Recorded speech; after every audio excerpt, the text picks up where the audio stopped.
achter in de auto. Heel veel.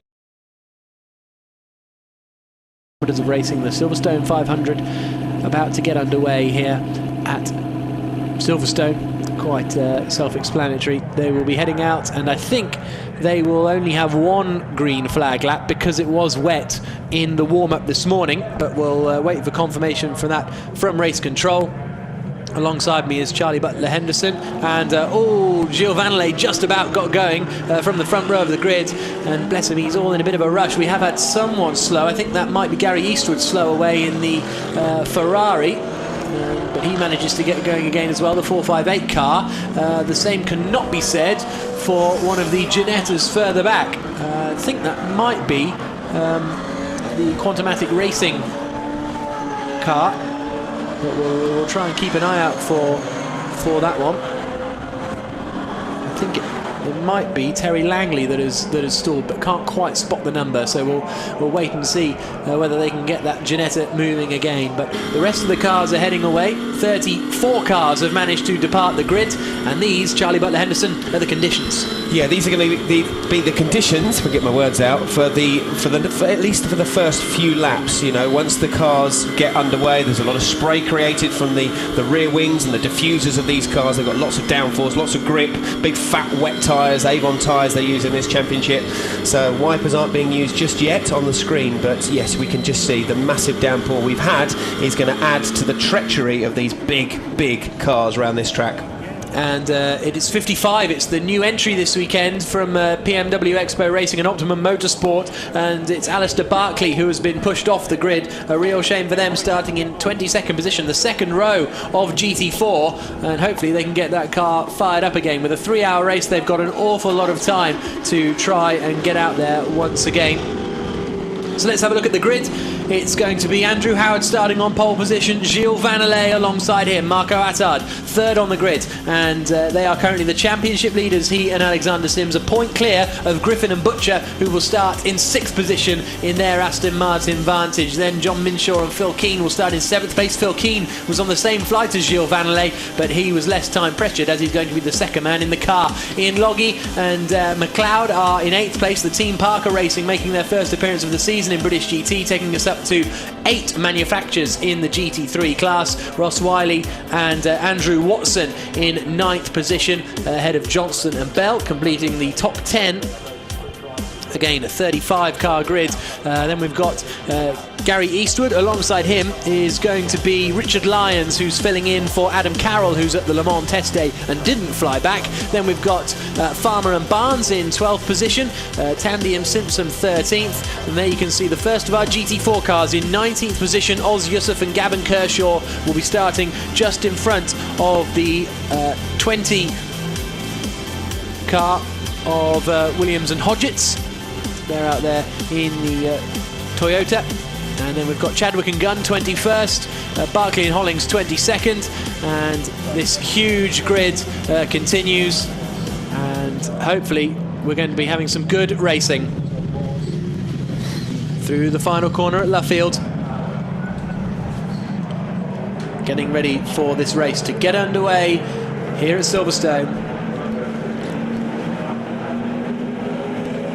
Round 4 of the British GT Championship about to get underway here at Silverstone when the lights go out. 3 hours of racing will be go. The lights go out, and who's going to get a good start? It's a good getaway from Andrew Howard. He holds the lead in the Aston Martin on the run down towards turn 1, but the spray is being kicked up everywhere as they make their way into Cox Corner for the first time. Everyone hopefully will be safely through and then making their way down towards the dark, black, menacing clouds. Gilles Vanelay still in 2nd place. John Minshaw's on the attack as they come through Maggots, and Beckett's 3 wide, and Andrew Howard spins. Out of the lead of the race goes the Beach Team Aston Martin. That allows Gilles Vanelay through. Up into 2nd place has gone Marco Attard. Didn't see if that was assisted, the spin from Andrew Howard, but it's put him right down the back, Charlie Butler-Henderson. It could have been assisted, or it could have just been the general pressure of just being at the front in these horrible, treacherous conditions. But a real shame, but interesting to see that car going forwards. Look at the spray being kicked up with, pulling out of the spray down the Hanger Straight, going up to 150, 170 miles an hour as we get on the brakes, go down through the sequential gearbox, going through Stowe Corner. There's various different lines we're going to see throughout this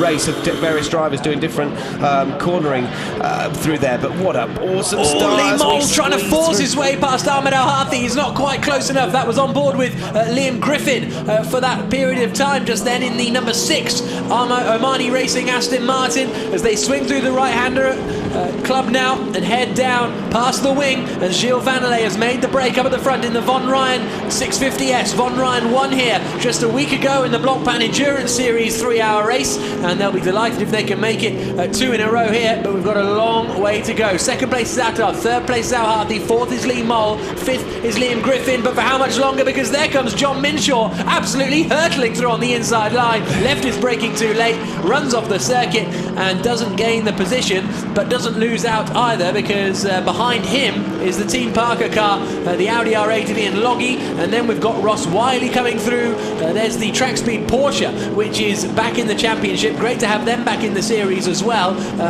David Ashburn as ever at the wheel, but he's joined by Norbert Siedler, a very, very quick racer.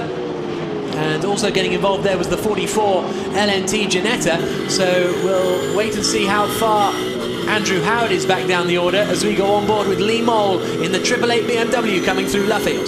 So you can see the menacing clouds above us. It's still threatening for more rain possibly in these 3 hours. We're coming out of Luffield, trying to look for traction. Even though this is only a very slight corner at Woodcote, it's very, very slippery. And you've got the painted lines as well for the start-finish line. Going up the gears, 6th gear, braking.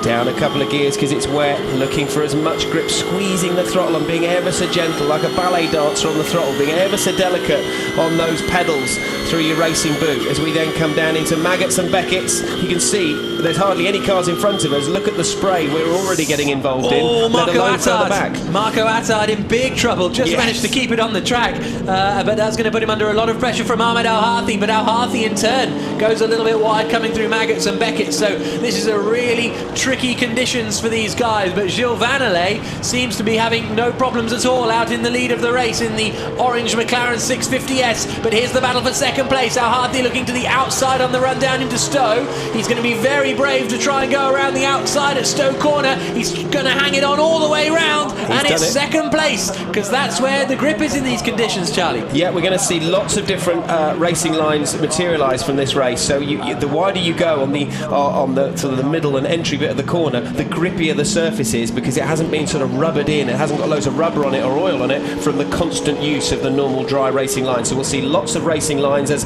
Al-Harthi there goes wide on the exit of Club Corner and gets the back end out on the painted curbs as well. So you'll see the drivers being very delicate on the throttle and on the steering to stay on the track for these 3-hour race. Did they know it's a 3-hour race? They're launching it already. Andrew Howard dropped right to the back of GT3 after that spin. He's in 18th position as they cross the line that last time. Oz Yusuf is holding the lead of the GT4 class as they come into the left-hander. And now we can see coming into Stowe, this is Jamie Chadwick, getting a nudge on the inside. And so that, trying to force their way through there, was the 61 Academy Motorsport Aston of Will Moore, sending Jamie Chadwick for a spin. Chadwick was running 4th in class, so now she'll have lost a lot of positions. But back up at the front, Gilles Vanelay leads, Attard second, and this is the battle for second place, because for third place, because we saw Al-Harthi get past Attard, and now Attard is under pressure from Lee Mole, who we're on board with now in the battle of the BMWs. So again, try to get out of the spray from the car in front, but very, very difficult because you're all fighting for that shortest and fastest racing line around the circuit. Coming into Stowe Corner there, we can now pick up the exterior shot now. You can see it really does gain on the brakes. So both BMW Z4s battling out. Alistair McKinnon is making a lot of progress. He started 14th and he's already up into 7th position. So that's a very good start from Alistair McKinnon. No one else has made quite as startling a start, but Lee Mole has gone straight on at Maggots and Beckett, so that's not good news for Mole. Well, he's just about managed to hold the same place there by going straight on. Yeah, pretty much, yeah. It must be very slippery there. We've seen Howard go off there. We've seen all having a lot of slide there, a lot of power slides, and now we pick it up as they just thunder and power down the straight, but he is going to lose time. obviously because his tyres have got a little bit of mud now, a little bit of grass on them. It's going to be a little bit slippery just for the next corner for him before that then wears off and it gets back to temperature again. Now these guys are going to have to make 3 pit stops. Well, there's 3 mandatory pit stop driver changes that they have to make through the course of the race. Ideally, they'll want to make them at the same point as a change to slick tyres. That's, in theory, the principle, but how quickly will the circuit dry out? It's certainly drier in some places as opposed to others. And oh, that's not good news for Adrian Barwick in the 46 Twisted Team Parker car, and that's another man going for a spin at Beckett's. In the same place again, yeah. So. And he was in 26th position, and now this is the battle for the lead in GT4 as the 71 car of Terry Langley goes around the outside of Oz Yusuf in the Lotus. So the Aston moves into the lead of GT4 with a great move, and has Yusuf got a problem? No, I think he was just slowing down because we've got some waved yellow flags down here at Vale. Someone's just been through the gravel, and I think that's the 27 TF Sport Aston Martin of Andrew Jarman, but we'll wait and get a better view of that. But a change for the lead in GT4 around the outside of Stowe. Yeah, we're seeing that a lot now, aren't we? And even on our previous races before we went live, we were seeing it a lot as well in the greasy conditions. So a lot of that will continue throughout this 3-hour race and later coverage on Motors TV. Definitely loads of action and lots of different racing lines due to the changing conditions. Now the next Aston Martin to try and attack Oz Yusuf is coming through. Got 3 abreast nearly. And that's Will Moore, who's made a great start. And look at that, Yusuf has now been shuffled down behind Williams as well in the Toyota. That's the recovering GT3 Aston Martin that's going very wide and taking out a couple of the curves. Not sure, maybe that's a problem as opposed to just a simple mistake. We'll see if they pick up their pace again before too long. But there are the positions after 3 laps of racing here at Silverstone. But we're on board with the GT4 battle at the moment, coming down into the left-hander at Brooklands. Down 3 gears. Very slippery. You can see them really fighting at the rear. You can hear the amount of throttle that they're using and how gentle they're having to be on the right foot. So on and off, just being ever so trying to get the back end of the car to come round for you a little bit so the front wheels aren't understeering, which means they're going to slide off the track. You want the back end of the car, being a rear-wheel drive car, to do a little bit of the work for you. Woodcote is an absolutely awesome corner, but in the wet it really does make you earn your money because it's very, very slippery there, and you've got a big concrete wall, the pit wall, on your inside as well. This is on board with Graham Johnson in the championship leading GT4 machine, running in 22nd place, which is 5th in class at the moment.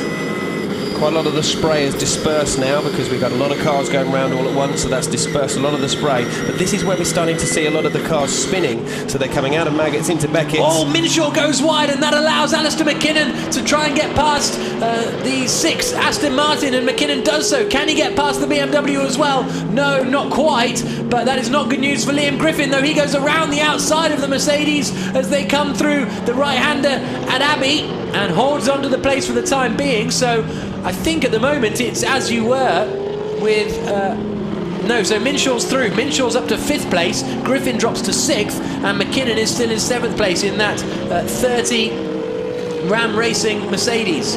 But didn't quite see how that unfolded, but suddenly everyone was all over the place. Good little battle there. It's a good corner actually, club corner. It does entertain and give a really sort of good run then onto that new pit straight there by the new wing. Still side by side, well, not quite side by side, but Griffin deciding to go defensive. The battles are everywhere because the lead GT4 battle is continuing. It's Terry Langley ahead of Will Moore. Will Moore's trying to outbrake him going into Abbey. That was ambitious stuff from Moore, but not quite able to get through at the moment. Well, we saw that similar move with Chadwick, didn't we? That didn't pay off earlier on in the race, that caused them both nearly to spin. Into the right-hander, the 61 car, the Academy Motorsport machine up against the 71 leader, the Quantumatic Motorsport Aston Martin. Both of them, though, nose to tail now as they come through the left-hander. Neither have won a GT4 race yet so far this season, as they now go side by side down the back stretch. Nice clean move up on the inside, down into Brooklands. Very, very clean. Can he keep it together?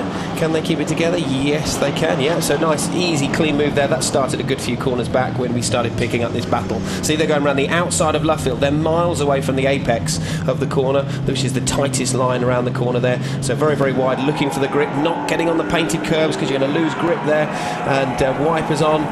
Not needed now because they passed the car in front. There's no spray, but you're so busy in the cockpit of the car, it's very difficult to actually, find the button, reach for it and turn it off because you're so busy trying to keep the car on the track. Hodgett's there, or the Toyota there. Hodgett's his teammate a little bit further back. So that's Will Moore now in the lead of GT4. Terry Langley is second. It's Williams at the wheel of that Toyota at the moment, in third in class. Then we've got Graham Johnson in fourth. Oz Yusuf there in the 77 car is down to fifth. And he's got Paul McNeely in the Fox Motorsports Ginetta, the 48 car, right up behind him. So Yusuf just struggling a little bit as they wind their way through Maggots and Beckett's. 2 podiums so far this year for Will Moore and Dennis Strandberg. But they are now in the lead for, or looking to take, their first win of the year as they head down towards Stowe Corner. So the GT4 battles are going on there. You can see Jamie Chadwick in the Beechdene Aston at the top of the frame.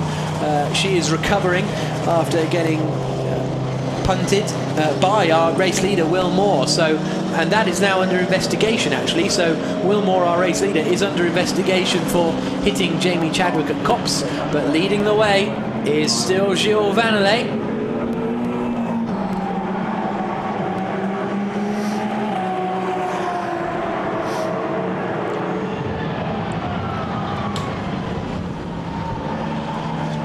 Two hours and 47 minutes to go, or 167 minutes if you're metric, and we've got some great racing here at Silverstone. Gilles Vanelay is leading the way, 4.2 seconds clear of Ahmed Al-Harthi, but then Marco Attard and Lee Moll are in a great battle over third, with John Minshaw actually joining that fight as well now. So the BMW is looking very strong, third, fourth and fifth. And we've got this battle over sixth place, which is Liam Griffin in the number 6 Aston Martin, and Lee Moll's gone off and he's going to lose out to John Minshaw, and that's the second time we've seen Moll make a mistake there. This time it's punished. John Minshaw moves up into fourth position. Yeah, great move. There's either, I can't even see if there's any oil there because not everyone's going off. I think it's just driver errors really, just pushing a little bit too hard there, and that's the last place you want to go off because then you're going to be slow down the long straight. And here's Alistair McKinnon, a little look to the inside of Liam Griffin. Griffin at the moment, he and Butcher are second in the championship, 1 point behind Marco Attard and Alexander Sims, who are currently third in the race. Lee Moll and Joe Osborne are a little bit further back from Attard, Sims, Griffin and Butcher, but they are third in the championship standings. So, and we've still got a long way to go, of course. After this, we have a race at Spa, then a race at Brands, 2 at Snetterton and 1 at Donington to complete the season, and all of which, except Spa, will be live here on Motors TV. And we've got plenty of racing action coming up after this as well, so make sure you stick around for the rest of the day as this battle over 6th place continues. Gilles Vanelay, meanwhile, has just set the fastest lap of the race so far, a 2:25.238 for the Frenchman. He is 4.2 seconds clear of Ahmed Al-Harthi in the Oman Racing Aston Martin in second place. Marco Attard is third in the championship leading BMW. Lee Moll is fourth. John Minshaw is fifth, but we've still got plenty of... On track, on road, on Avons.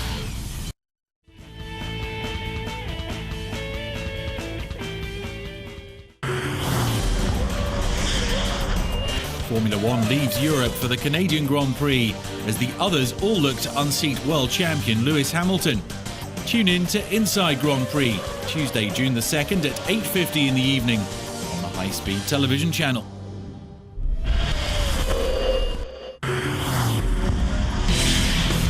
The cars may be small, but the competition is always ferocious in the world of mighty minis. Round 1 of the season from Alton Park, Wednesday, June the 3rd at 7:05 in the evening on the High Speed Television channel.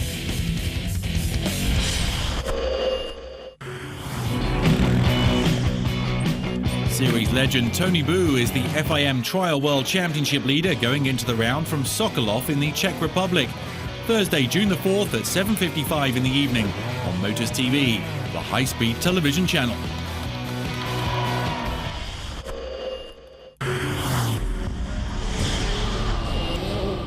All the spectacular high-flying action in the night of the jumps from Jerez in Spain. Thursday, June the 4th at 8:50 in the evening on Motors TV, the high-speed television channel.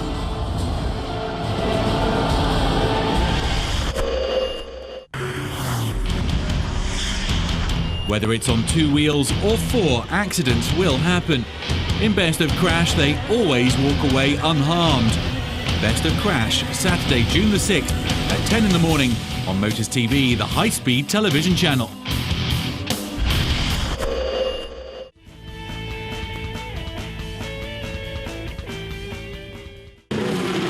On track, on road, on Avons.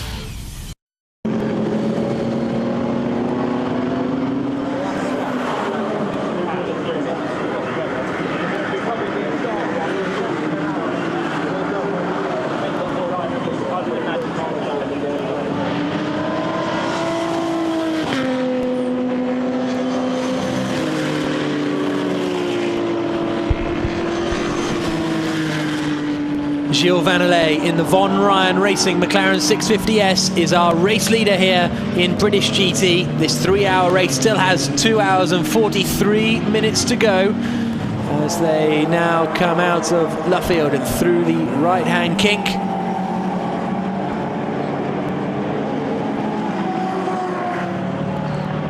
Vanelay making his way past back markers as he continues to lead here at Silverstone, round 4 of the British GT Championship, and the 650S is romping clear, 5.4 seconds clear of Ahmed O'Harthi in second place in the Oman Racing Aston Martin. Marco Attard is third still in the Kyriakos BMW. Fourth is John Minshaw. Lee Mole is in fifth. Alistair McKinnon is now up into sixth place. While you were away, the Mercedes managed to get past the Aston Martin of Liam Griffin, so the Ram Racing Mercedes up into sixth position. Griffin seventh, Farmer eighth, Ross Wiley's in ninth place, and Rick Parfitt Jr. has managed to make his way up into 10th position in the 2014 LNT Ginetta. Gilles Vanelay comes down into the right-hander. It's all looking pretty comfortable out there, but we've had a bit of action down in the pit lane, and Jenny Gow can hopefully update us. Yeah, hopefully I can, Jack. Car 27, they've come in for a rear right puncture. That is the car of TF Sport. We've also seen car 50 come in as well. I'm still trying to far away and try and work out exactly what went wrong, but car 55 is definitely not looking very well. Just tell us what's going on at the moment with the car. Unfortunately, we don't really know. It's something to do with the battery voltage. The car drove to the grid fine. It's been fine all weekend. Yeah, wouldn't restart on the grid. I don't know if it's drained the lights a little bit or something, but we can't. We're changing some stuff now, and so frustrating. Yeah, if we'd have lost a lap or so, you can kind of maybe try and play something, you know, do something with the strategy. But yeah, we've lost a lot now, so we'll get back out there and we'll see. Hopefully get back out and see how it goes. Okay, thank you. Now, if we just turn around a little bit, have a look at car 50. They're back in the pits. Driver has come out. In fact, they've got the exhaust and they're just changing fuel over. So it'll be interesting to find out exactly what's going on. I'm just going to have a quick. Well, I'm going to try and have a quick chat, but this is the worst time to try and do it. So it looks like they're going to do a quick switch. I wonder if Graham can talk to us at all. Graham's here, a member of the team. Graham, what's happening at the moment? Well, we had a problem with the steering wheel. We lost the electrics in it, which meant we couldn't change gear. So I got stuck in second gear down the Wellington Straight. Came straight in. We swapped wheels, but I don't think it fixed immediately. So now we're trying a different wheel, and we're refueling at the same time. Put Mike in the car. So yeah, Mike's in there. So you're refueling at the moment. Are you going to go slicks, or are you still staying on those wet tyres? It's nowhere near slicks. Nowhere near. All right, conditions out there tricky. Thank you very much for talking to us. So that's an update from the pits at the moment. Thank you very much, Jen. So, not good news for the 50 car, which is our championship leaders. They're dropping well back down the field now as we see the 27 Aston of Andrew Jarman making its way back up the field after picking up a puncture in the early stages. The 17 Aston there is Derek Johnston, and he's in the TF Sport Aston, and he is running at the moment in 11th position. Then we've got the track speed Porsche out there, and now Lee Mole is under pressure from Alistair McKinnon. So McKinnon is really on a bit of a charge so far, isn't he? As he tries to close in on Lee Mole. He's really struggling at that corner, you know, the Maggots-Beckett's complex. He's really struggling there. He's got a lot of oversteer and he's been pushing him wide. Then he's always having to defend, which is what we're seeing now. BMW versus Mercedes. Mercedes on the inside, on the left-hand side of our screen. Who's going to be the bravest on the brakes? Who's got the most grip? It's going to be back to the BMW again. So around the outside again, as mentioned earlier, the more grip is on the outside of the circuit. BMW gets it, so there you go, proof of the pudding. That is where the most grip is. So unfortunately, Mercedes had the inside line, but the BMW, the bit of power won there and looking for more grip as well, and pulled away as well as the Mercedes goes a little bit sideways there. You'll find that the drivers now, it will start to slowly dry out ever so slightly, but it will then get greasy before then we can really start to see the lap times falling and possibly slick tyres being used a little bit later on. The other point was that the BMW was braking on the drier line because they were on the racing line, but this is the battle for third and fourth position. It's Marco Assad in the championship leading a Curia Cost BMW. Goodness me, McKinnon had to get out of that one. I thought he was about to sideswipe Lee Mole. The battle for third is the two BMWs just flashing through shot now, and then that further back is the battle for fifth between Mole and McKinnon. Round goes Ian Loggy, and maybe that was all by himself, and he's managed to get going again. He was running down in the 16th position, so dropped back a little bit as now the battles are going on for third place. A little look at the inside from Minshaw, but he's not close enough. As a result, he goes in a little bit deep into Brooklands. That'll allow him to carry a bit more pace through the corner. Attard goes out nice and wide. Now they're trying to lap some of the GT4 cars. 3 wide heading around Luffield as the 56 Tolman Motorsport car of Mark Patterson does its best to get out of the way, but now it's another good opportunity for Alistair McKinnon to try and get past, although to be honest he should just sit behind Lee Mole and wait for him to go off at Maggots and Beckett's, because that's where so cruel. Mole seems to be struggling. No, that was a little bit rude of me, sorry, but Mole has gone off twice there so far in the race. We've seen a lot of drivers making mistakes there, and again a look towards the inside from McKinnon. He's not quite close enough. It's Graham Coombs up in front in that AMD Porsche. That's not what you want to catch a back marker there in the hill and Porsche there, but it's just, you see the lights flashing. Lights are flashing. They've got a button on the steering wheel, so they don't need to take their hands off the wheel as such and flash the stalk like you and I have in our road car, but they have a little button there, so that's where you see them aggressively flashing their lights, telling the back markers, come on, I'm faster than you, get out my way, because it's very difficult to see the marshal's post waving the blue flags, which means you're being overtaken. Liam Griffin in the number 6 Aston Martin is now under pressure from the 11-22 GT racing car of Mark Farmer and John Barnes. So they're having a strong race in the number 11 car, because so far this season their best result was a 7th in the second race at Alton Park. But it's still nose to tail for third position. Marco Attard and John Minshaw are now 17 seconds off the lead of the race, as they have just put a lap on one of the Lotuses as they come through the right-hander. It was Tim Eakin, I think, that they've just put a lap on, and there is Ian Loggy, so he got going again but has now retired, and goodness me, that's not an overtaking opportunity with a car parked at the side of the road. A real shame for the Team Parker car. That's the only Audi that we've got in the field, which is quite unusual, because in GT3 racing the Audi R8 is in general the car of choice. Certainly in other GT3 series there's absolutely bajillions of them, but we've only got one here in the British GT Championship. But here's the battle for third place. Will Minshaw go to the inside line? Yes, he will. There's no real defence coming as Tim Eakin, I think, flies off in the background, but the move is going to be made surely for third position. Minshaw had the inside line. Meanwhile, Mark Farmer is trying to get past the 6 car of Griffin. Alistair McKinnon now seems to have dropped back, and yes, Minshaw is through. John Minshaw up into third position in the 63 Bauer Motorsport Team Russia car. So that's a good result there, because we've got the 2 guys from Le Mans. We've got race leader at the moment, just flown into Le Mans, and we've got the pairing of Phil Keane that we're taking over from that luminous green Demon Tweeds coloured BMW. Is also doing very well as well. There is Ian Loggy being pushed off the track. A real shame for the Team Parker guys. Looks good. Fantastic to have you. It looks fantastic. It looks absolutely stunning. It's a little bit slow, yeah. Manpower. Great to have them here in the championship, but a real shame to see them out of the race at this early stage. 2.5 hours to go, there or thereabouts. But John Minshaw now up into third place, 11 seconds off Al Harthi and Vanelay in front. But he's now immediately pegged the gap back. So I wonder what happened to that Mercedes of Alistair McKinnon, because he was right on the back of Lee Mole and all of a sudden has dropped well back. You can see him there. And also Ross Wiley has got in front of Mark Farmer as well. So Ross Wiley's managed to get up into 8th position. Farmer, from challenging for 7th, has now dropped down to 9th. So some really great battling going on a little bit further down the top 10, but up at the front, Gilles Vanelay now has an 8-second lead in the Von Ryan Racing McLaren 650S. Yeah, that Mercedes that we've just been talking about is looking like it's going to be under threat now. So it's either got a problem, either the tyres have gone off, they've overheated, but it's still a bit too wet really for that. So it can't be that, or just driver error, making a couple of mistakes, letting them catch up. So we can see the Aston there really is sort of taking chunks out of the Mercedes. Yeah, Farmer was in front of the McLaren on the last lap. Now we've got double wave yellows because the marshals are on the circuit pushing the Audi R8 off the track and out of harm's way. So good to see no safety cars yet in this race so far.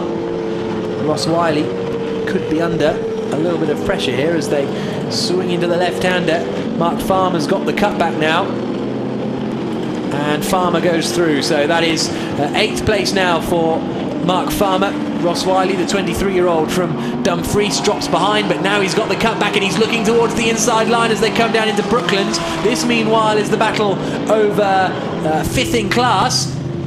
At the moment, it's Sherpen who holds the position at the moment. He's just managed to get past McNeely in the Fox Motorsports entry, but it looks as though Ross Wiley has managed to get back through, but now Farmer has the inside line as they come out through the right-hander at Woodcote, and it looks as though Farmer will hold the place. Great racing between these two, but Mark Farmer at the moment is holding the lead, or holding the position, I should say.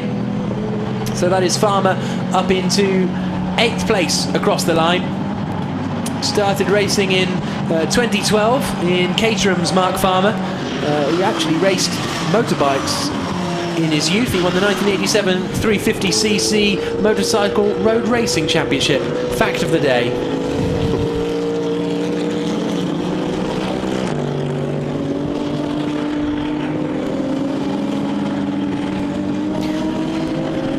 So battles going on throughout the order here in the British GT race at Silverstone, round 4 of the championship. This is Alistair McKinnon in the number 30 Ram Racing Mercedes. He dropped back from Lee Mole, some 3.5 seconds behind as they drop down the Vale into the tight left-hander.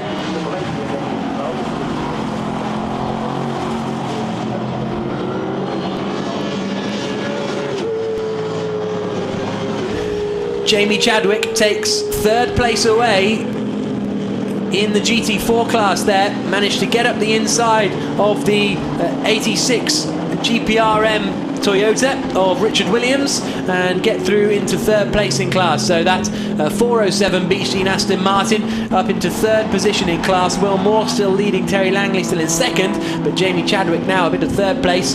That Beechstein Aston GT4 has a lot of experience here.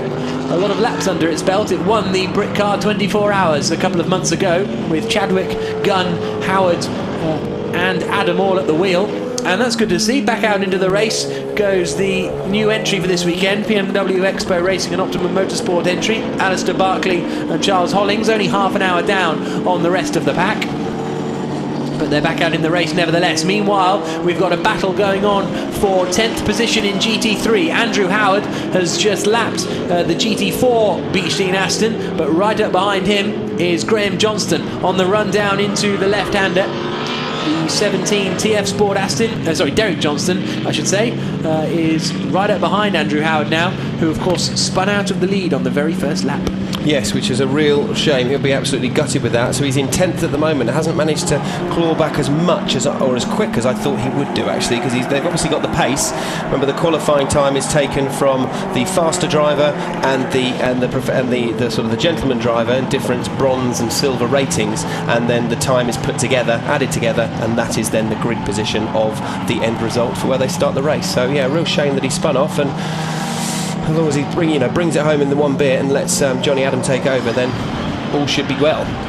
Ahmed Al Harthi, all has not gone well for Derek Johnston there, skipping across the runoff area, and as a result, and look at this, is Ross Wiley dropping back, so Ross Wiley under pressure as they come through the left-hander, and down the back straight. My apologies, that wasn't the 17 Aston Martin that ran wide there, was it? It was Mark Farmer in the 11 Aston Martin. So Farmer has dropped now back a little bit, and Wiley has lost out to the 007 car of Andrew Howard, the Beechdene Aston, forcing its way through. Wiley hangs on around the outside, and a spin. That is Derek Johnston who's spun, and he's sitting there on the exit of... Oh, and he's been collected. I think that was Gary Eastwood that went into him in the Ferrari, and they're both going to be out of this race. Yeah. You could see him sat on the, right on the racing line on the exit, and didn't know whether to go forwards or backwards. And just as he pulled forwards, there was the Ferrari of Eastwood there. So yeah, that will definitely be a safety car. There'll be some fluid on the circuit due to the radiator that's pouring fluid out, that you can see the steam coming out of it. There is hopefully the drivers will be okay. Safety car's out, which is what we predicted. Was that avoidable? He was trying to get out of the way as quickly as possible. Stowe is a little bit of a long blind corner. That's a 50-50 there. I'll sort of sit on the fence for a while on that one till I have another think, but a real shame for those two. Look at the fluids there pouring out on the front there of that very hot static vehicle. Oh, you might be able to make it back. Wow. We'll see how well that survived, but now we will see whether everyone will decide to come in the pits, and more importantly whether they will change to slick tyres or whether they'll stay out there on the wets. In comes Gilles Vandelay, the race leader in the orange number 12 Von Ryan Racing McLaren. So the driver's out, now they can refuel the car. Can't do it while the driver's waiting, so it's not quite as rushed as it used to be in a certain time limit on GTs. It's done a little bit safer now, a little bit more controlled, so helping the drivers out, because you're very anxious now. You want to just find out from the driver what the circuit's like, what the conditions are like, if there's any problems with the cars, is the brake pedal spongy, what's it going to handle like. So you're sort of very anxious there. You can see the driver here ready, pumped up. Now, are we going to... Now, there's tyre changes going on the car behind. Into the pits here comes the 71 Quantomatic racing car of Terry Langley. Be interesting to see what tyres they're going for. I still think it's wet, unless someone's going to be very brave. I still think wet, personally, but it could be a fresh set. Now, there's some tyres behind. I can't quite make out what went on there on the number 6 Aston Martin. Meanwhile, on the number 2 Oman Aston, there we can see, that's good to see, Derek Johnston is out of the car, and he is okay. And there is the car, and that is a real shame. They'll repair that time before later. Now look at this, the 6 Aston is blocking in, I think, the number 2 Aston, so they're having to push the 2 Oman car forward with Daniel Lloyd now at the wheel. The door's still not shut. It didn't lock into its release properly, so it's still actually slightly open. And now they've managed to move the 6 car forward. The minimum pit stop time, by the way, is 135 seconds. The pit stop penalties will only be applied at the final round of pit stops, as out of the car climbs Gary Eastwood in the number 18 Ferrari. And I mean, I'd be remarkably impressed if that 458 could continue. And Jenny's down in the pits. Jenny. Yeah, just have a look. This is the car of Gary Eastwood. It's just come in. You can see how much damage is done to this. You can see they've just ripped off the front. They are refueling though, so the aim is for the second driver to go out and just have a look at how much damage is done to this. How much work is done? Oh, she's history. It's radiator, front upright, chassis rail. It's finished. Very, very messy down here. Back to you, Jack. Thank you, Jenny. So there you can see the car being put on the rollers and being pushed back into the garage. So, drama here in British GT, round 4 of the season. The 18 car of Gary Eastwood collecting the 17 car of Derek Johnston. This is what happened as they came through the right-hander, but we'll be back in a couple of moments' time.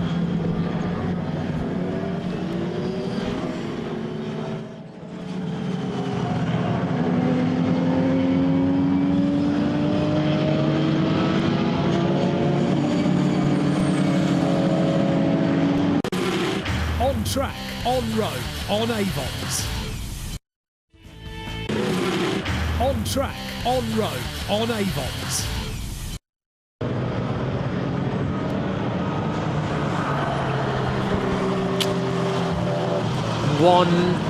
2 hours and 22 minutes to go.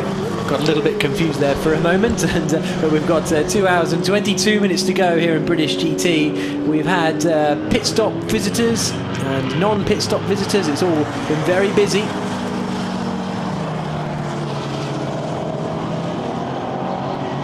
We have got 2 hours and 21 minutes to go here at Silverstone, round 4 of the British GT Championship, and we're under safety car conditions because the 17 car of Derek Johnston, the TF Sport Aston Martin, had a spin. There is Derek, he's okay, which is good to see, but this is what happened. He lost it all by himself coming through Stowe, and then Gary Eastwood, I mean, Johnston didn't really move much. You know what I mean? I don't think there's, I don't think Johnston sort of pulled into his path as such, because he moved about half a foot. So and we can actually hear now from Gary Eastwood. So let's get his view on things after suddenly seeing an Aston Martin in his path. Jenny Gow. Yeah, Gary, a bit of a scary moment for you there. Well, yeah, it wasn't so much scary, it's just unavoidable, because you come out through Stowe, down the Angus Straight and into Stowe, and the Aston has just spun right in the middle of the circuit. Well, he was laid off left, and I thought I'll go inside because he's sitting there, but he started to come across the track. So then he's taken half the track, and you haven't got full steering because you're understeering through the wet and the slippery condition. I couldn't go around him. There's nothing I could do. It's totally if he'd have sat where he was, I'd have gone through. But when they start to move across the track, you haven't got the input in the steering just couldn't miss it. Shame, because we were going well. Yeah, can you just tell us a little bit about how much damage is done to this car? Because if we get Mike to have a little look, it's not looking too happy at the front, is it? No, the radiators are gone. There's some of the structure. There's a lot of damage there. Actually, there's a lot. Yeah, we got a fair amount of damage there to put right. So it's not put rightable for the race. So, but a real shame. We was going well, and I think we could have podiumed again here today. But once we found grip, the first 4 or 5 laps, we had zero grip, absolute zero. And once we got the tyres in and started to push, we was able to start to race. And that is such a shame. Bit of a season to forget so far. So far, yeah, really is. Right. Harry, I'm really sorry. Go off, get yourself a cup of tea, go warm up. What can you do?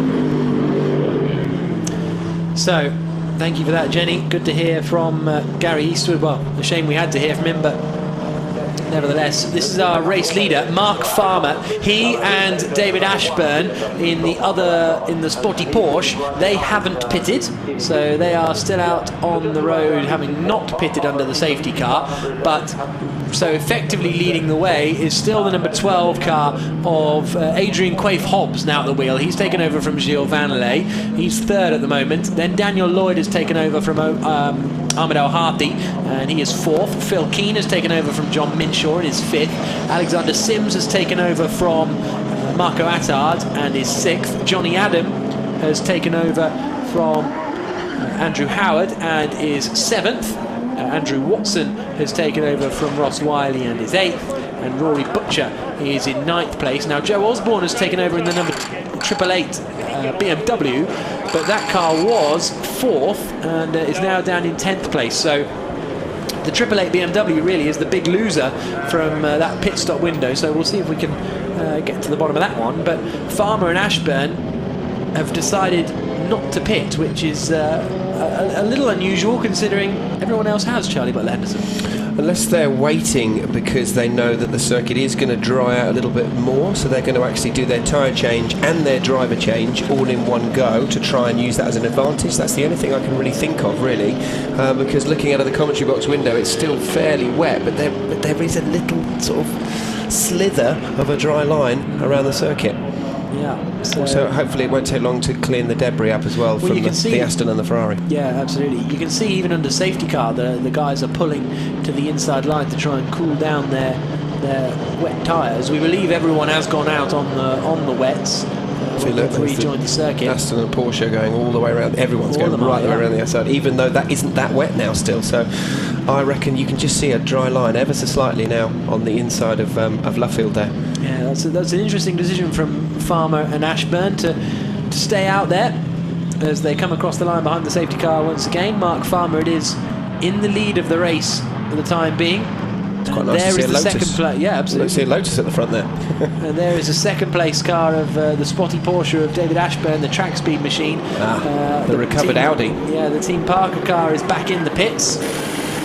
And it sounds as though they lost gears. They had gear selection issues out there on the circuit, apparently, as Ian Loggy climbs out of the car. So it was from the spin. Yeah, they had a spin and then got going again and then sort of ground to a halt. So not good news for them, and it doesn't look as though they are particularly keen to continue, does it? So looks like their race is well and truly run. Still behind the safety car here. It looked as though... Okay, so there's oil on the exit of Stowe. Okay. So that's a message from race control that's being fed down. But that would make sense. Hopefully we could be going racing again at the end of this lap if everything is cleared up from the exit of Stowe Corner. It looked as though they had done pretty much. There's 77. The car that started on GT4 pole position. Oz Yusuf has handed over to Gavin and Kershaw, but there's a shake of the head. This is his second trip to the pits now. So Gavin Kershaw is not having a particularly happy time as he heads back out onto the circuit. The other Janetta departs as well. That is the University of Bolton car that Anna Boleska started and has now handed over to Rob Garofal. But we're still behind the safety guy here at Silverstone.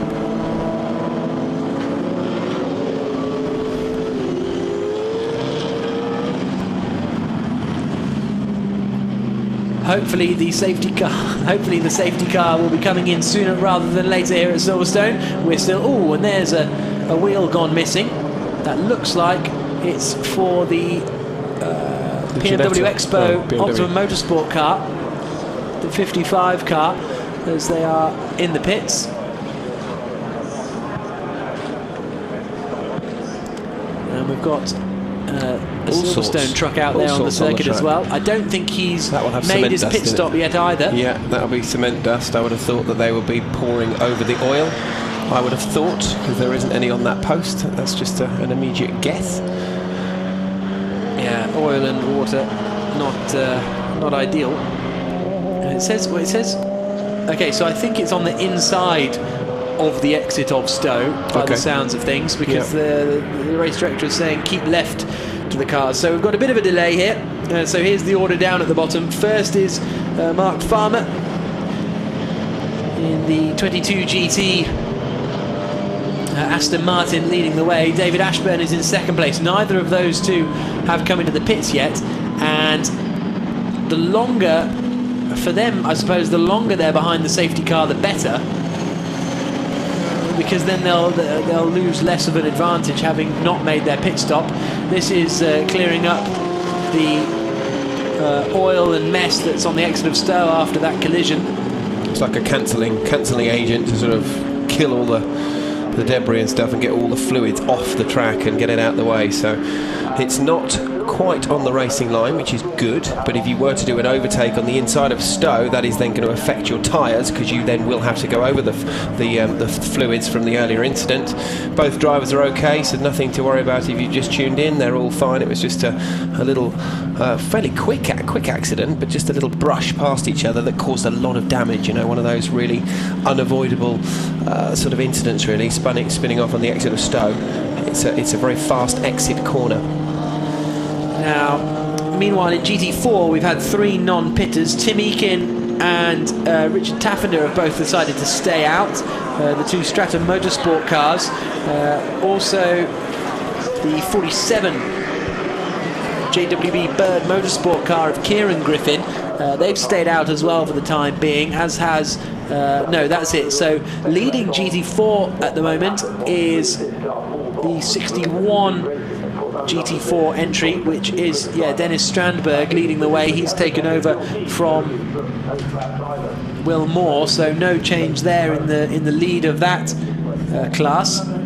Just where we got a bit of a pit garage shot of the Motorbase David Bartram team with Ahmed Al Harthi, he's actually been just voted, believe it or not, the Omani Sportsman of the Year, which is quite exciting for him, so he's loving that, and also Aston Martin Ambassador as well for the Middle East and North Africa. How cool is that? That's why he sat there so chilled out in the Motorbase pit garage, because he knows he's got a good team, good car under him, and he's got those 2 awards, or sort of plaques to his name, as it were, now. So fair play to him. He's cruising around in a brand new Aston in his home country, so fair play. Yeah, absolutely. We're not jealous, are we? No. Not at all. Fair play to him. He's worked hard for it.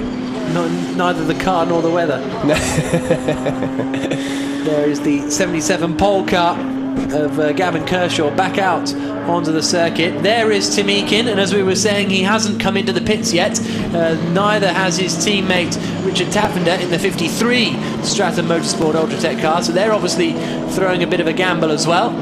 Tim Eakin actually flies all the way from Malaysia for each one of these rounds, and he's partnering up with Jamie Wall, very experienced ex-British touring car driver, run the GT4, the Aston Martin Academy, which is a 3-year programme really to get these guys up to speed and potentially go to Le Mans. That's their aim, but a really good fun team there as well, run by the Stratton Motor Company with Roger Bennington. Very experienced team, based not far from Snetterton. Tim Eakin, yeah, well, what a great guy. Really good fun, but flies all the way from Malaysia, so that's commitment for you. Yeah, that's impressive. Jamie Moore raced in the British Touring Car Championship back in 1997, raced at Bathurst as well in 1999, so he's a very experienced racer.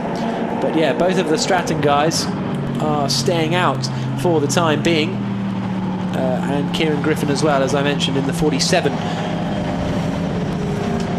JWB Bird Motorsport car. Into the pits now then comes Mark Farmer to hand over to John Barnes, so that's an interesting manoeuvre. So will he stick on a set of slick tyres? John Barnes is a former British GT champion, won the 2008 championship in a Dodge Viper alongside James Gornall. I remember that, white with 2 blue stripes, a trim that was the one. Didn't it have like a cartoon on the bonnet, didn't it? Something, yeah, I think so. Okay, so, and apparently, I think car 50 is on slicks as well, with Mike Robinson now at the wheel in the Ginetta. So in comes the Lotus again, and we're having another driver change by the looks of things. Something's not right there, is it? The fact that they've just keep coming in all the time. No, just keep but changing. there now. What are those tyres? That's John Barnes. They're like slicks, aren't they? Yeah. So they're throwing the gamble. In climbs John Barnes. Tweety, wasn't it Tweety on the front bonnet of that Dodge Viper? Have I made that something up? like that, yeah, something like that. But they were very dominant that year. That Dodge Viper was a very, very quick car. So yes, there you go, slick tyres. So everyone will be watching this now, and we were right in the fact that they've held back on their driver change because of that exact reason. They were waiting till the circuit got just right, and there is a dry line appearing nearly everywhere around the circuit now. So, and now the interesting thing is that they don't want to be stuck behind the safety car for too long, because then they'll lose tyre temperature. But although these tyres aren't heated, so it's not actually that much of a drama. If you want, they're waiting around because they've got a minimum pit stop time, and each driver has a minimum driving time as well. But it's not too much of a drama in a 3-hour race necessarily, as John Barnes now heads out onto the circuit. Oh, and nearly stalls it. Stalls it, but bit gets of it going. in there, yeah, because he didn't want to try and give it large. There's Roger Bennington we were talking about earlier, who's running the 2 Lotuses. Jamie Wall, we were just talking about him. So yeah, interesting to see. The lap times aren't going to be brilliant from that Aston that we've just seen on slicks, but they're going to gain their advantage when all the others now have to come in to change their tyres, because of the wet tyres sort of chewing and churning themselves up with the drying circuit. So they were 8th when the safety car came out. They were 8th when the safety car came out, as we see now the slower cars making their way through, and that's just to pick up David Ashburn now, who's leading the way in the 31 Porsche. Now, will they pull the same trick and stick Norbert Siedler in the car? Norbert Siedler, who raced here just a week ago in the Blancpain Endurance Series with the Rinaldi squad, alongside Salikov and Marco Seefried. But now we're getting a couple of the GT4 guys coming into the pits. Maybe they're going to change to slicks as well. So this is all very, very interesting as we're under safety car conditions here.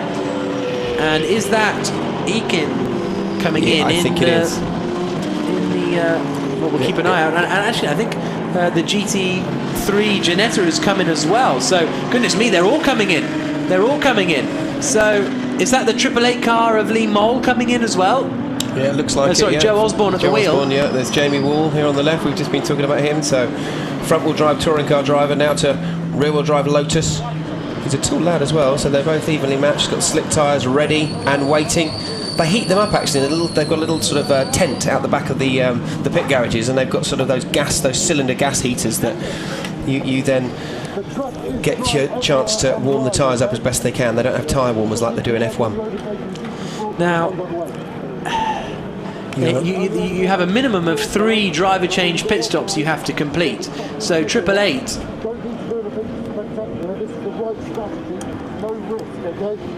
No risk. Okay, yeah, he's saying this is the right strategy, just no risks. So don't fire it off, even though we put you on slicks. So that's Lee Mole getting in the car. So they now have completed 2 of their mandatory driver changes. They have changed tyres, haven't they? Have they changed tyres? I think that looked just like a driver change, but I assume they've changed. The way he said don't, like, no risks.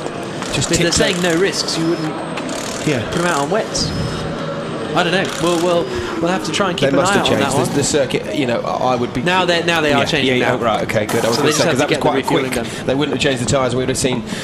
So, there you go. So, centre lock hubs, just like F1, but very different to the GT4. So we'll see the Lotus probably in a minute, having a longer pit stop because they have 4 or 5 nuts to change. There you go. There you can see the nuts there on the floor.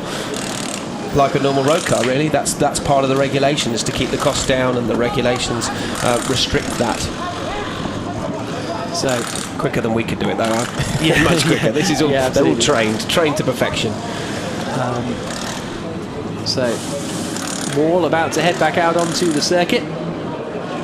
So you've got the pipe that's leading into the front left of the bonnet there. That's an air jack. So there's an air is being pumped through that pipe, which then lifts the car up on automatic air jacks underneath the car. So you've got 3 or 4 air jacks underneath there, which add to the extra weight of the car but do save time without you physically rolling a jack underneath the car like you would see normally at Quick Fit or any sort of tyre fitting place in your local high street. So a lot longer pit stop. We saw the BMW earlier, literally 1 centre nut, boom, boom, boom on the drill. These are taking a lot longer, which are making the tyres then cool, so you can warm them up as much as you want in the pit garage.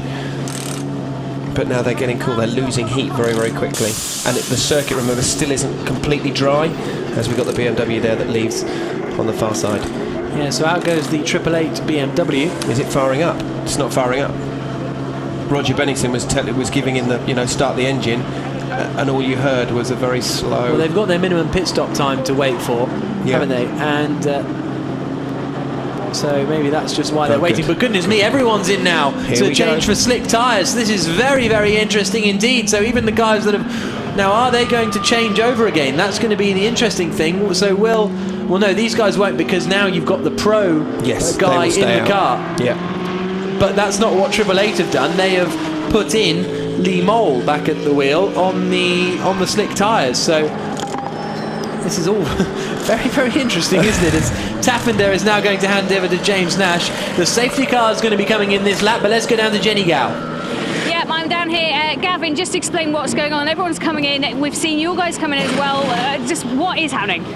Basically, there's a fixed time you have to be in the pits, and normally you'd lose a lap because of the pace of the cars. Safety car, you can say, is nearly 4 minutes, so that means you can do your tyre changes without losing your lap. You've got to do, like we said, 3 pit stops. So we're now getting them all over and done with. The circuit's now at that switch point to slicks. So people, I think we set a bit of a trend. Get the wets off, get a driver change done. Get the slicks on, get another driver change done. So there's now only 1 driver change left with only 45 minutes of the race gone. So there's some big stints coming up now. Most of the drivers are going to have to do over an hour probably. So it's going to be exciting, the last bit. And that's why everyone, you can see everyone uses the same strategy. So is this a bit of a gamble, do you think, that you've taken to go quite as early? Because at first we were like, hang on a minute, there must be a problem with one of the drivers. No, I think I read the track right, and I think as soon as someone does it, the other team managers look and think, okay, yeah, we did miss a trick, and then they follow. We're probably, the only reason it didn't quite work for us is the safety car's been out a little bit too long. If we'd have done this and then it'd have gone green, we'd have got a lap back on everyone. Well, some you win, some you lose there. Let's just have a look at the number 12 car. It's just to our right at the moment. Thank you very much, Gavin. As you can see, strategy comes into play as they head back out onto the circuit, Jack. Yeah, thank you very much, Jenny. So that's interesting to hear that the 77 Issy racing car was in the pits for those reasons, because we thought, oh, we must have another problem. He's coming back in the pits again. But it was all calculated. Gavin Kirscher and Oz Yusuf, coming out on top. So that means that a number of the cars have done their 2 mandatory pit stop driver changes already. And you can see the cars that haven't pitted But David yet. Ashburn hasn't done any. He hasn't done a single driver stop yet. So that track speed Porsche is going to end up a long way down the order, because he's already a pit stop behind everyone. 2 pit stops behind someone else. Maybe it's just the extra airtime being at the front there. You know, having a clear vision, no one in front. Let's have a go. Lights off on the safety car as we go racing again here in Silverstone, round 4 of the British GT Championship. Across the line comes David Ashburn as the safety car comes into the pits, but we have had a flurry of pit stops out there. And so it'll take a couple of laps for everything to shake out, because the John Minshaw, Phil Keane BMW's just come back into the pits as well. The green flags are waving, but it's going to be a very interesting last 2 hours.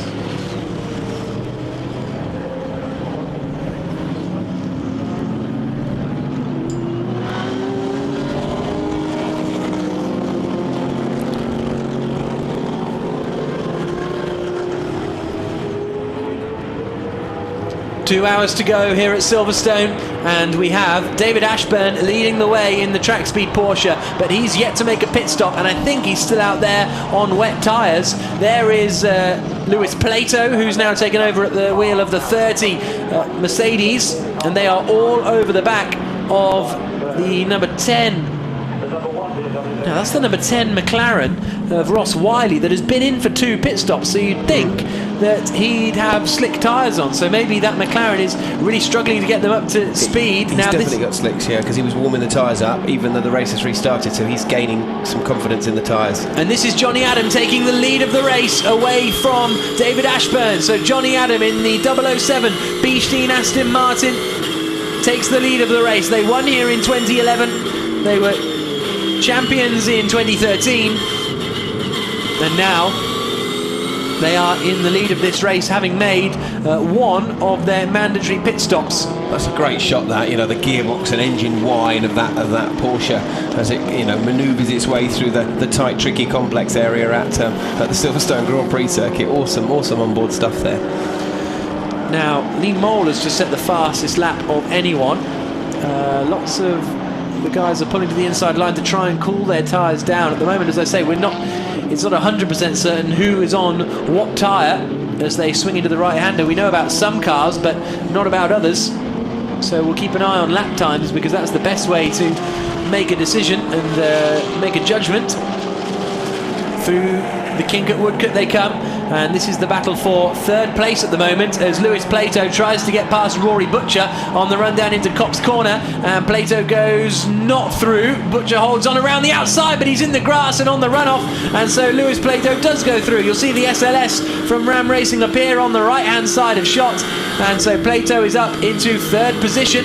You've got to be careful as well, because not all of the circuit is completely dry, just the racing line is dry. So if you go for a move up the inside or around the outside, you're then going to have to sacrifice your braking pace and your exit speed, which is pretty much what happened there. Plato had to go up the inside, didn't make the move stick because they were on the slipperier area of the circuit, and actually just harried Butcher, which is a real shame, into a bit of an off, but not a bad off, because he's back on the track again and now in front of the McLaren. Yeah, that's Ross Wiley he's got pressuring him, but Wiley I think is a lap down on these guys as well by the looks of it in that McLaren 650S. Then right up behind him as Wiley looks to the inside now to try and unlap himself from Rory Butcher. Through he goes. Up pops the McLaren on the left hand side, but I think that's just Wiley unlapping himself. And we think that McLaren is on slick tyres because he was weaving all over the start-finish straight. And we know that 11 is on slicks as well, because John Barnes has taken over at the wheel there. So I wonder if the 6 Aston of Rory Butcher is still on the wet weather tyres. I'm pretty sure that the orange and black Aston, the motor-based car of Butcher, is definitely on wet still, because the pace, you know, they're quick pedalers. It's a well-prepped car. It's just you could visibly, even the camera shot, it's just looking slower visibly everywhere than the other two have just literally tranced it. Look, they've pulled away 4 or 5 car lengths in 3 corners. It's really leaning as well, isn't it, as it comes through the... Well, and there's your answer, because they've got some slick tyres ready to stick on it. So Liam Griffin will be getting back behind the wheel by the looks of things. One other thing to note, it looks as though the 63 Barwell Motorsport Team Russia car, and meanwhile, we'll come back to that thought in a moment, but at the moment, car 2, Ahmed Al-Hathi, is the quickest man at the moment on the circuit, and he's about to make a move on Marco Attard as they come out over the back straight. Ninth position this battle is for, and Ahmed Al-Hathi is about to go around the outside of Marco Attard. Is he coming down into the right-hander? That's a confident easily move. Done. Yeah, pretty much a drag race between Aston and BMW there. Aston absolutely tranced it, and you can tell that really is on a mission, that car. So this is a sister car of Motorbase coming in now for exactly what we've just been talking about, a tyre change and driver. So, and this will be their second pit stop, and so they didn't go to slicks on their first pit stop. They stuck on the wet weather tyres, but now it certainly seems as though slicks are the thing to be on, because we've got cars lighting up the screens everywhere, and this 44 Ginetta on the right hand side of Tom Oliphant is the fastest car out on circuit at the moment. They struggled in qualifying, just couldn't get it hooked up at all, but now they're looking quick, down in 18th place in the race, but looking very, very pacey. They are on slick tyres as they dart to the inside to make a move on David Ashburn. And following through there, and following through on both of them, is the 27 Aston of Jody Fannin, who's looking quick as well. Jody Fannin, is that a move for position? No, it's not. Very opportune move though, wasn't it? Really, they've all got laps apart. Let the Ginetta sort of punch the hole in the gap and make the move stick, and then just did the undercut on the inside. But yes, you've got different levels of drivers out there as well, remember. So you've got the greasy circuit. Some people might not have been confident to have gone to slicks when we did the driver changes. And John Barnes just took the lead of the race, I think, away from Johnny Adam. They were doing battle as they came down into the hairpin. We'll try and pick out the Beach Dean Aston as they flash down now towards the left-hander at Brooklands. This is the battle further back. But yes, into the lead of the race has gone John Barnes in the number 11 Aston Martin. So through the right-hander he comes, followed by Johnny Adam in the 007 car. But there is the number 11 race-leading machine of John Barnes. A really good judgment from them to go onto slick tyres, the 22 GT racing car, and they've been on slicks for a little longer now, and they come across the line to lead the race on lap 24. We've still got just under 2 hours to go here at Silverstone. Johnny Adam now is in second place then in the Beach Dean Aston, and I presume they're on... Oh, I don't know. I don't think... No. They can't be, because that last lap was a 2:12 from Barnes, 10 seconds quicker than Johnny Adam, and Adam has stayed out there. Adam stayed out there to be overtaken by the Ginetta as well, because that Aston's normally at the front of the grid, the sharp end of the grid. Those tyres have literally, as we see in Formula 1, they've just dropped off. They've hit a wall, they've gone. They're just completely dead.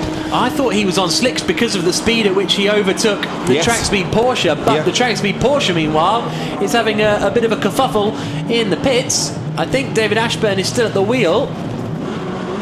Gets the car fired up. And... I love that David Bartram there telling him to get out of the way because he's got a driver coming in, you know, or something. Or is that no, Seidler's taken over now then, so that's Norbert Seidler, who must have stalled coming out of his pit box. Must have done. And he's taken over. So John Barnes, we saw his early switch to slick tyres, and it has really paid off now, because he is comfortably in the lead of this race. He's only made one mandatory pit stop though. Some of the other guys have made 2 or 3. It's all this is one to keep track of, isn't it? Tactics or not, if anyone is still out there on wets, they would be absolutely stupid, because the circuit now is completely dry. You can tell Johnny Adam that, not me. Well, bless him. He's just a tactical thing that they've either made a mistake with the safety car, whatever. But you know, Johnny Adam, we know, is a very quick peddler, and so is Andrew Howard. But they will be coming in if they're not already. No, not in the pits just yet. They're about halfway around the lap. So this is our race leader, John Barnes, sweeping through the right-hander of Luffield, out towards Woodcote once more. He had his first race in 2001, John Barnes, the plum pudding at Mallory Park. 2004 Caterham Eurocup champion, Formula Palmer Audi champion as well, and he is leading the way here at Silverstone with less than 2 hours to go. Back in a bit.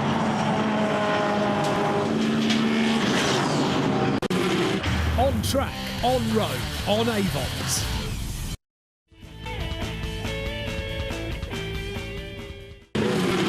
On track, on road, on Avons.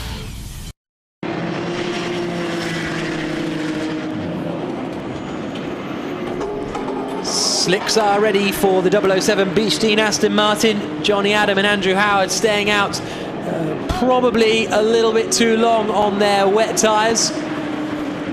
They are now refueling the car, and then it will head back out onto the circuit. Jody Fannin, the quickest man out there. Rick Parfitt's just on the fastest first sector of anyone as the track continues to dry. Now Andrew Howard will get back in. Wycombe Wanderers on the front there, Andrew Howard's football team, as they change onto slicks. And Jenny Gow is down there by the beach scene, Aston Martin. You could do with some ice cream today. Yeah, you can just see Andrew Howard getting strapped in. Johnny Adam just helping him with that at the moment. So they've gone with a slightly different strategy that's just taken off the wet tyres. Slicks have gone on, and now it's a case of them speeding away as quickly as they can in their 007 Aston Martin's Vantage GT3 car and getting back out on track. But interestingly, just have a think about this, some of the cars will be fuel limited. So it's not just a case of what some of the teams have done is bring them in, get as many changes as they can onto that safety car and try and last a distance of maybe an hour for each driver. Well, some cars just won't be able to do that. You'll need a lot of litres of fuel in that car, somewhere around 75 litres potentially to get through, and some of them will be limited on the amount of fuel they can get in there. So that's the big question mark. Might be a good idea to do it, but realistically, can the car cope? Yeah, thank you for that, Jenny. I guess it just it makes you more flexible in terms of whether you have to have your pro driver or your AM driver in the car at any point, and in terms of tyres as well. So this is Lewis Plato, quickest man in the first sector of anyone, only 8 seconds behind John Minshaw, who's at the wheel of the 63 Demon Tweaks, and there's a bit of a spin for the 56 Tolman Motorsport car, and I think it's Luke Davenport. And another Ginetta running wide there on the exit of the final corner, so I wonder if the two of them perhaps came together out there. But this is Lewis Plato, quickest man on the circuit at the moment. A really strong performance from the Ram Racing car, and this is the home race for Ram Racing. They were formed here in 2012, 2013 ELMS champions, and were second in the Dubai 24 at the start of the year. And Lewis Plato is in his third season now of racing. He was second in the Radical SR3 Challenge last year, and is starting to challenge John Minshaw in front of him, that Demon Tweaks BMW that you just see disappearing over the crest. Oh, crabbing or what? That's not right, is it? That's not. It's going straight, but slightly right. Goodness, I've never seen anything quite like that. That's either something that's broken or it's had contact. Thank you for that. That's okay. It's one or the other. That's okay. So I think I'm just trying to make out. The number. 56. Yeah, I couldn't. It was 56. So that's David Patterson and Luke Davenport. Oh, that was the car we saw spun a few moments ago, wasn't it? So GT4, meanwhile, is being led by Stefan Hodgetts.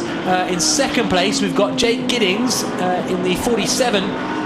Aston Martin, being followed by Jake Hill in the 49 AMD Porsche, and just up in front of them is Stefan Hodgetts in the Toyota in the white and green car that flashes through shot there. So the top three in GT4 all pretty much close together at the moment. A good little battle. Yeah, Jake Hill doing extremely well there. He's one of the BRDC rising stars, 2010 as well. He's got lots of guests here as well, so a big shout out to his guests that are here in the BRDC Centre as well. So they work very, very hard to keep on the grid. It's actually the oldest car on the grid, believe it or not. No ABS, no traction control, and they have sequential gearbox as well. So all the GT4 pack doing very, very well there, closely matched with the Aston and the Porsche. Into the right-hander at Luffield they come, and as we say, they're just behind Stefan Hodgetts, who were a couple of tenths slower on that last lap, but might have closed in a little bit on this lap around. Let's see as they come across the line. It's the battle for 16th position overall. That's the Ginetta. The Ginetta manages to get back to the pits. It's amazing. Well, unless he's, you know, practicing for his drifting competition next week or something. But yeah, what a real shame that. Hopefully it can be fixed. We'll see, you know. Endurance racing, anything can be done. Well, yeah. I know it's not 24 hours. Yeah, I know it's not 24 hours, but you know what I mean. You know what I mean. Let's be optimistic. The guys in the pits do a very good job to keep these cars on the track. Quite tell if he was leaking fuel there. Meanwhile, the fastest man on the track by about a second is Jody Fannin in the 27 TF Sport Aston Martin. He's looking very quick out there. He's in 8th place overall, 18 seconds behind Marco Attard. Our former race leader, Gilles Vanelay, is 6th. Marco Attard behind him in 7th place. The strongest looking car really appears to be John Minshaw in 3rd position. Oh, he's just lost out to Lewis Plato, so we've had the change for 2nd place. Lewis Plato is up into 2nd for Ram Racing. John Minshaw drops back to 3rd, but Minshaw has made all of his mandatory well, here you can see the battle here. So that is Plato in the 30 SLS Mercedes, and then just behind him is Minshaw. But they have made all of the pit stops they're required to make, and now they can just run the rest of the race how they see fit. Yeah, which is good tactics as well. And that Minshaw Demon Tweaks car of Phil Keane as well, who's again flown in from Le Mans to race here today. It just sounds absolutely stunning when it thunders. Literally, the ground shakes as that BMW thunders past our commentary box and all the spectators, I'm sure, around the circuit as well. There you go. There's a good shot of it. Awesome cars in GTs, aren't they? Yeah. Ben at SRO has done a great job getting all of these eclectic mix of sports cars. And also Hodgetts as well, leading GT4. It's a GT86 new car built by Toyota. Giddings is going to get a bit held up here as he tries to lap a back marker that could allow Jake Hill into the fight. And meanwhile, they did close in on that last lap to Stefan Hodgetts by a couple of tenths of a second. So Hodgetts' lead is not looking particularly safe at the moment. Jake seems to have lost out a bit, Ray. He was really, really close up with the Aston Martin, but just seems to have dropped back a little bit just in the last 4 or 5 corners or so. So maybe the Aston's stronger than the Porsche in certain areas of the circuit, who knows. Through the right-hander they come, and it was Alexander Sherpen that they were trying to pass, who's running down in 26th place overall, a lap down on the GT4 leaders. Again, Jody Fanning goes purple in Sector 1. He is hauling in Marco Attard and Gilles Vanelay in front of him at a rate of 3 seconds a lap, but he's still 15 seconds behind, so give it another 5 laps or so and we should be there or thereabouts, as now the 2nd place car of Plato puts a move on some of the GT4 machinery. So he is a minute and 16 seconds behind John Barnes in the lead of the race. So that early pit stop for the 22 GT racing team really paid off for John Barnes, and they've got a minute and 15 seconds lead at the lead of this race. What's nice is you've got the GT4 pack there. You know, that's probably why Jake dropped back a little bit from the Aston. All 4 of them pretty much tied together. Hodgetts commanding a little bit of a lead there in the Toyota, which is they've spent a lot of time and money and effort developing that car to get it up to the front of the grid.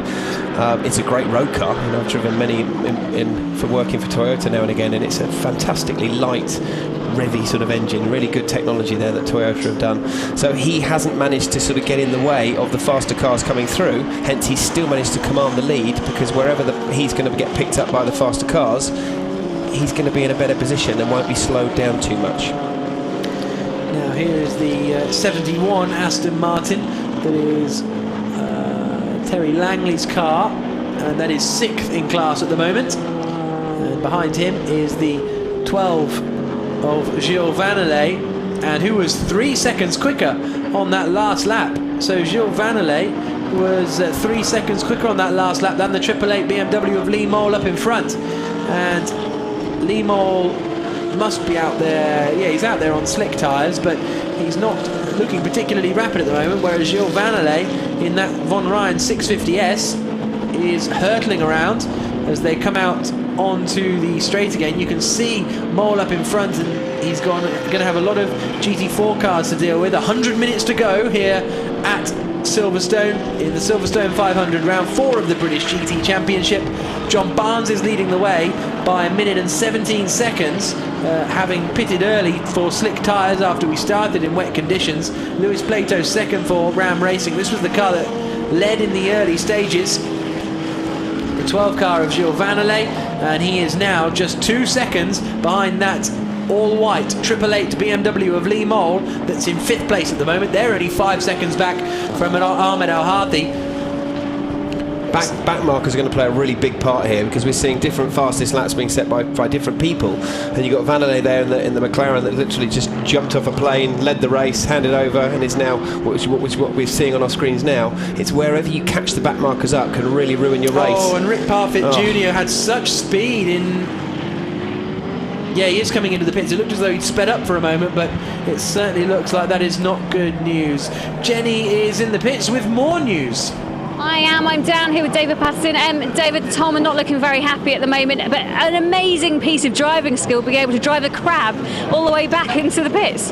Yeah, well, Luke's a fantastic driver. He's a pro driver. He can do anything with anything. He's quick in every car.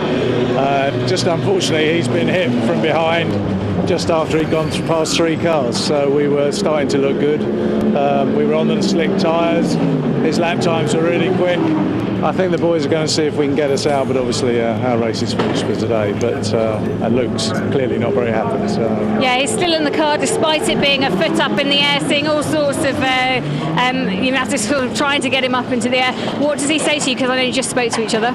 It was fairly monosyllabic. It was, yes, I was hit from behind by the Century car, and that was it. So, yeah. Okay, well, at least it wasn't all swear words. Good stuff. Thank you for speaking to us. Sorry about that. We're just waving to him, and he's there, but he's not going to put his thumb up for us at all, Jack, I'm afraid. No, I'm not too surprised. Thank you for that, Jenny.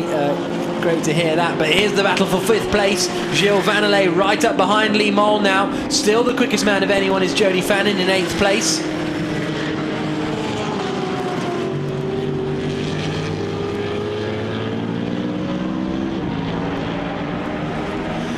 Nose to tail for 5th position. Lee Mole is in the 888 BMW. Right up behind him is the 650S Von Ryan McLaren of Gilles Vanelay. Vanelay looks to the inside, coming into Cops Corner. Not quite close enough.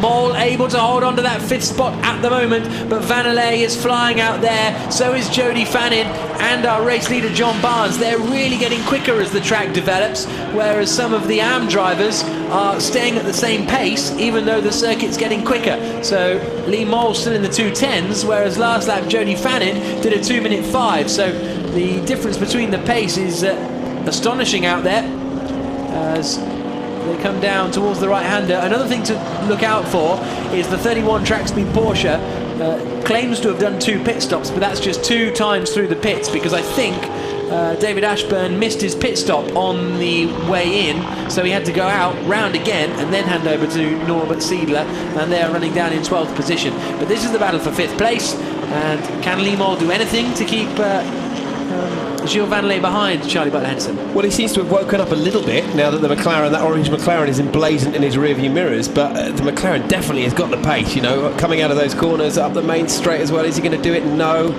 Not into Abbey Curve, but at the same time the McLaren's definitely got the pace over and above Mole, but he does seem to have woken up, so we might see a little battle continue here rather than the McLaren just slide through and take the place. The 888 gang were here last weekend in the Blockpan Endurance Series, where they had a very good finish, not as good as the Von Ryan team, who managed to win the race. Neither of those 2 drivers in the 12 car were at the wheel. It was Shane Van Gisbergen and Kevin Estra and Rob Bell, but the Von Ryan team certainly know how to set the car up for the race around here. There's a look to the inside from Lee Mole as he makes his way past the cars in front. Not 100% sure if it was the same car, but I can look into that and we'll see if we can get to the bottom of it. But yeah, definitely a good weekend last time out for Von Ryan. They lost out in the pit stops a little bit. They came in the lead of the race when the safety car was deployed earlier on today, but they've emerged down in 6th position. So the leader of GT4, Stefan Odgit's just been given a black and white flag for running too wide and exceeding track limits, so drivers these days need to be very, very careful. And Vanderley's got the inside line into Maggots and Beckett, so Vanderley is through up into 5th position. A good move from him. He only just made the start of the race, having flown in from the Le Mans test day, but Vanderley is up to 5th. So we can now go back down to Jenny in the pit lane. Yeah, I've just caught up with Tom Oliphant, just having a little natter there as we were watching those cars overtake on track. Difficult conditions out there and difficult conditions in your garage at the moment. A little bit animated when we saw Rick come in, and I think, Tom, even you were a little bit animated as well. Yeah, no, obviously, you know, the safety car got called, and we planned for that, so we made the call, and it just so happened that it coincided with our team sister car. And then I don't know what went on. Obviously I had my helmet on, and Rick got out of the car expecting me to jump straight in it, and for some reason there was just a lot of confusion, and that put both cars a lap back. So it's really disappointing, because obviously Rick went from 15th to 10th and did a really good job, and then we were struggling with the tyres in the end, I think, because it went pretty much slicks. You know, and then yeah, it's just one of those pit stops that you just want to forget about. How important is it as a team to make those calls and make them at the right time and the right strategy? Oh, the longer races, that's all about endurance racing, really. You know, the 3-hour race is our longest race of the year, and everybody always says this is won or lost on strategy. We saw it last weekend here with the Blancpain. The McLaren boys won because they pitted at the right time, and we were hoping to do the same thing. We had all the strategy right, you know, but we just didn't foresee the miscommunication within the team. Well, bad luck, but thanks for talking to us, and we'll talk to you again later. Thank you. No worries, thank you. So good to hear from Tom Oliphant. Rick Parfitt, his teammate, was a little bit annoyed after the pit stop window, heading over to the LNT Ginetta pit wall. Oh my goodness. I'm not a lip reader, but I don't think he was particularly satisfied with what happened up there. Team LNT struggling a little bit, but here's Gilles Vanderlei, not struggling at all at the moment, up into 5th place, 10 seconds back from Ahmed Al-Harthi. Put a massive gap as well on Mole, wasn't it? Yeah. Massive gap on that BMW that he's just passed, which is in the distance there, flashing its lights. It's still John Barnes leading the way in the 22 GT Racing Aston Martin. About a minute advantage for him. Lewis Plato's in 2nd place in the 30 Ram Racing Mercedes SLS. John Minshaw still in 3rd spot in the Team Russia Barwell Motorsport Demon Tweaks. Everything else BMW in 3rd spot. 4th is Ahmed Al-Harthi in the Oman Racing BMW. So as far as the championship is concerned, it's good news for Al-Harthi and Daniel Lloyd in 4th position. They're very much in the fight. Marco Attard and Alexander Sims will be hoping to climb higher than their current 7th place, but we've still got a lot of racing to go. We're at the halfway point now, so we are halfway through the race, and it's John Barnes leading the way. Plato is matching him really for speed. Al-Harthi's closing in on Minshaw, but that safety car really has spread everyone out quite a lot. Through the left-hander comes Vanderlei. That 44 Ginetta of Rick Parfitt and Tom Oliphant is still out in the race. Parfitt at the wheel, running in 15th position, 11 seconds back on the Jones brothers, who are a minute or so behind the gang in front of them. So it's going to be a difficult one for LNT. As Gilles Vanderlei rounds Luffield once again, running in 5th position at the moment here at Silverstone.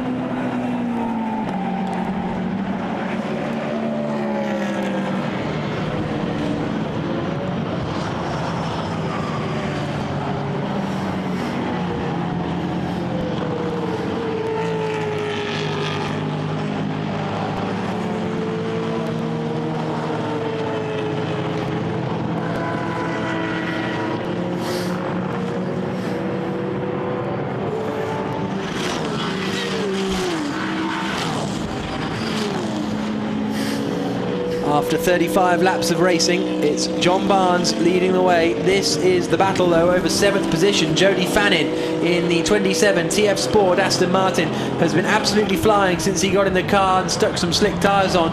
The gap to Marco Attard in front of him was about 20 seconds. It's now going to be in the negatives because he looks to the inside of the Acuria Cost BMW, not quite close enough to make the move stick that time going into Stowe. They've just put a lap on the GT4 leader, Stefan Hodgetts, in the Toyota. A little dart to the inside line now from Jody Fannin, but he's still not quite able to get past. He's definitely got the pace though, isn't he? He's going to be through any minute now, but because he's having to go offline with his slick tyres, offline it's not quite as dry, so he's got to be careful it doesn't lock up and slide straight on past the BMW into the gravel. And once he does go through, he's got 5 seconds then to Lee Mole in front, another 3.5 seconds to Gilles Vanelay, but Fannin was comfortably the quickest man on the track, and he's you can really see the car leaning as he swings it through the kink at Farm. Now into the loop, and now it's just a case of finding where that Aston is better as opposed to the BMW. Through Aintree, cars are fanning out all over the place up in front. Flashing lights from our race leader, John Barnes, and he has got a 1 minute 15 second lead over the rest of the pack, but he's only made 1 pit stop, where some of the other guys like Lewis Plato in 2nd place has made 2. In 3rd place John Minshaw has made 3, but in general most drivers have made 2 pit stops. Most cars have made 2 of their mandatory 3 pit stops, and we're only halfway through the race, so now they can play the rest of the race to their liking. But as Jenny was telling us earlier on, I think it's going to be more fuel limited now. How long can you eke out a tank of fuel for? And that's what we saw last week at the Blancpain Endurance Series, where Shane Van Gisbergen took over very early, and his middle stint he had to be very fuel efficient. So this is the battle, and the GT4 leader is in the pits now, Stefan Hodgetts, for his 2nd stop.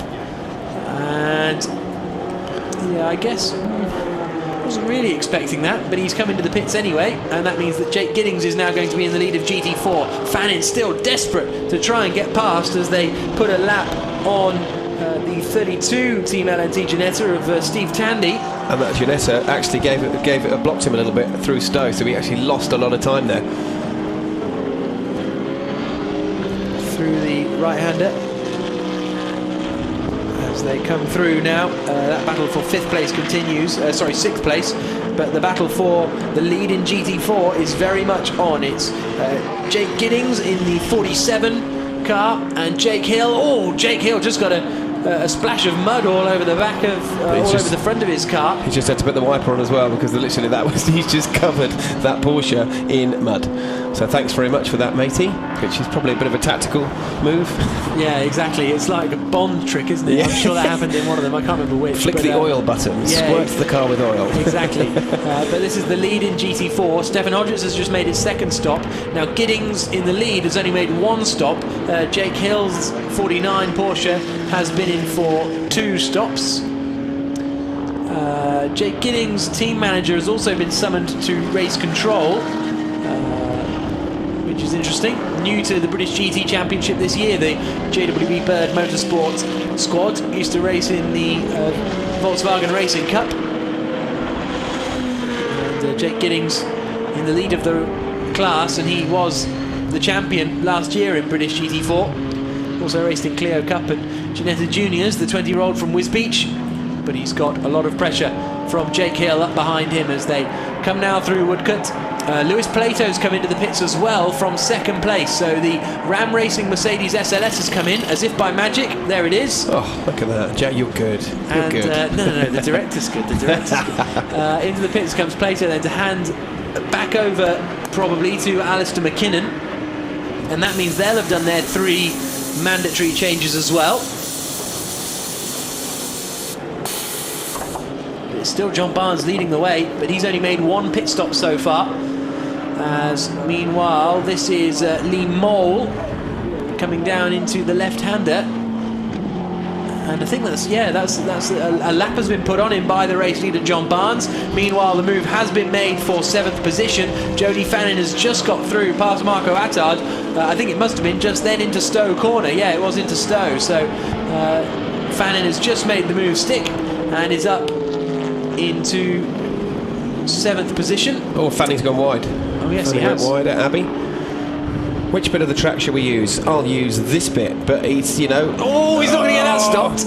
Oh, he is, just about. Impressive stuff from Jody Fannin. For more rallycross action, join us after the break here on our coverage of British GT.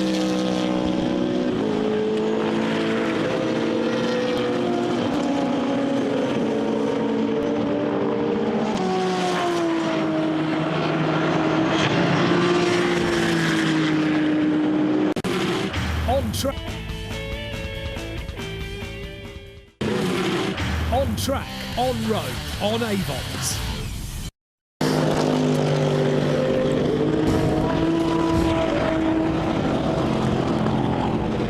This is the battle for second place. Well, it was the battle for second place, but the 30 car has now made a pit stop, the Mercedes SLS, and as a result, John Minshaw sweeps through on the inside line coming down into Stowe. Minshaw running in 2nd position.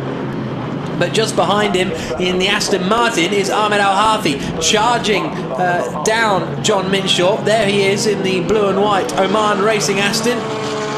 About 3 seconds a lap quicker, goodness me, Ahmed Al-Harthi. So he'll be on the back of him before too long, maybe even by the end of this lap or the next.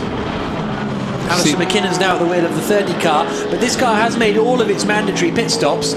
That doesn't mean it won't have to pit again, but it means they don't necessarily have to do the driver change minimum pit stop time shenanigans as is normal. So they can just come in, change tyres if it rains, whatever. They can do whatever they wish, really. So they've got a bit of a clever trick up their sleeve there as we go into the pits there with the Lotus, the 77 car of the Lotus. Yeah, Kershaw. This will be their final pit stop, I believe. Well, if they can make, I mean, they should be able to make 80 minutes last. Reasonably straightforwardly. We saw a GT3 McLaren here last week do 1 hour 15 in a GT3 car, and we've only got 1 hour 20 to go. So as soon as we see cars coming into the pits 1 hour 15 or less, that's probably their final pit stop, and I think that's what's going to happen to this Demon Twix BMW. Is before too long, maybe in the next sort of 10 minutes or so, they'll pit it, stick Phil Keenan for the remainder of the race, but that's just sort of second guessing at the moment. Look at that Aston. That Aston has caught them up, literally hand over fist. That really is on an absolute mission. Yeah. The body language of the car as well, it just looks, it's lively, it's darting around the road, it's on a right mission. That SLS is literally going to get eaten up any second now by Al-Harthi, who's on a right charge in the Motorbase Aston Martin. Well, he is the Oman Sports Personality of the Year. He is, yeah. As they come down the hangar straight underneath the bridge. And so the 30 car here of Alistair McKinnon is down in 12th place at the moment. So he was in the fight, but now he's made his 3rd pit stop. He's a bit further back. So in theory he should be getting blue flags, but in a race like this it's very difficult for the marshals to quite keep track of what's going on, and Al-Harthi not quite able to get past. And if he's going to get past McKinnon, I think he's got to do it on the road, really. It doesn't look like any quarter's going to be given. Well, he's flashing his lights frantically. Remember, they've got a button on the steering wheel that they can just flash away with their thumb just off of the palm of their hand, and just sort of keep both hands on the wheel and just flash the button. Here we go. We're going to have a move up through Village, then into the loop on the brakes. Up the inside, Ahmed Al-Harthi goes through. So that's just to put a lap on Alistair McKinnon.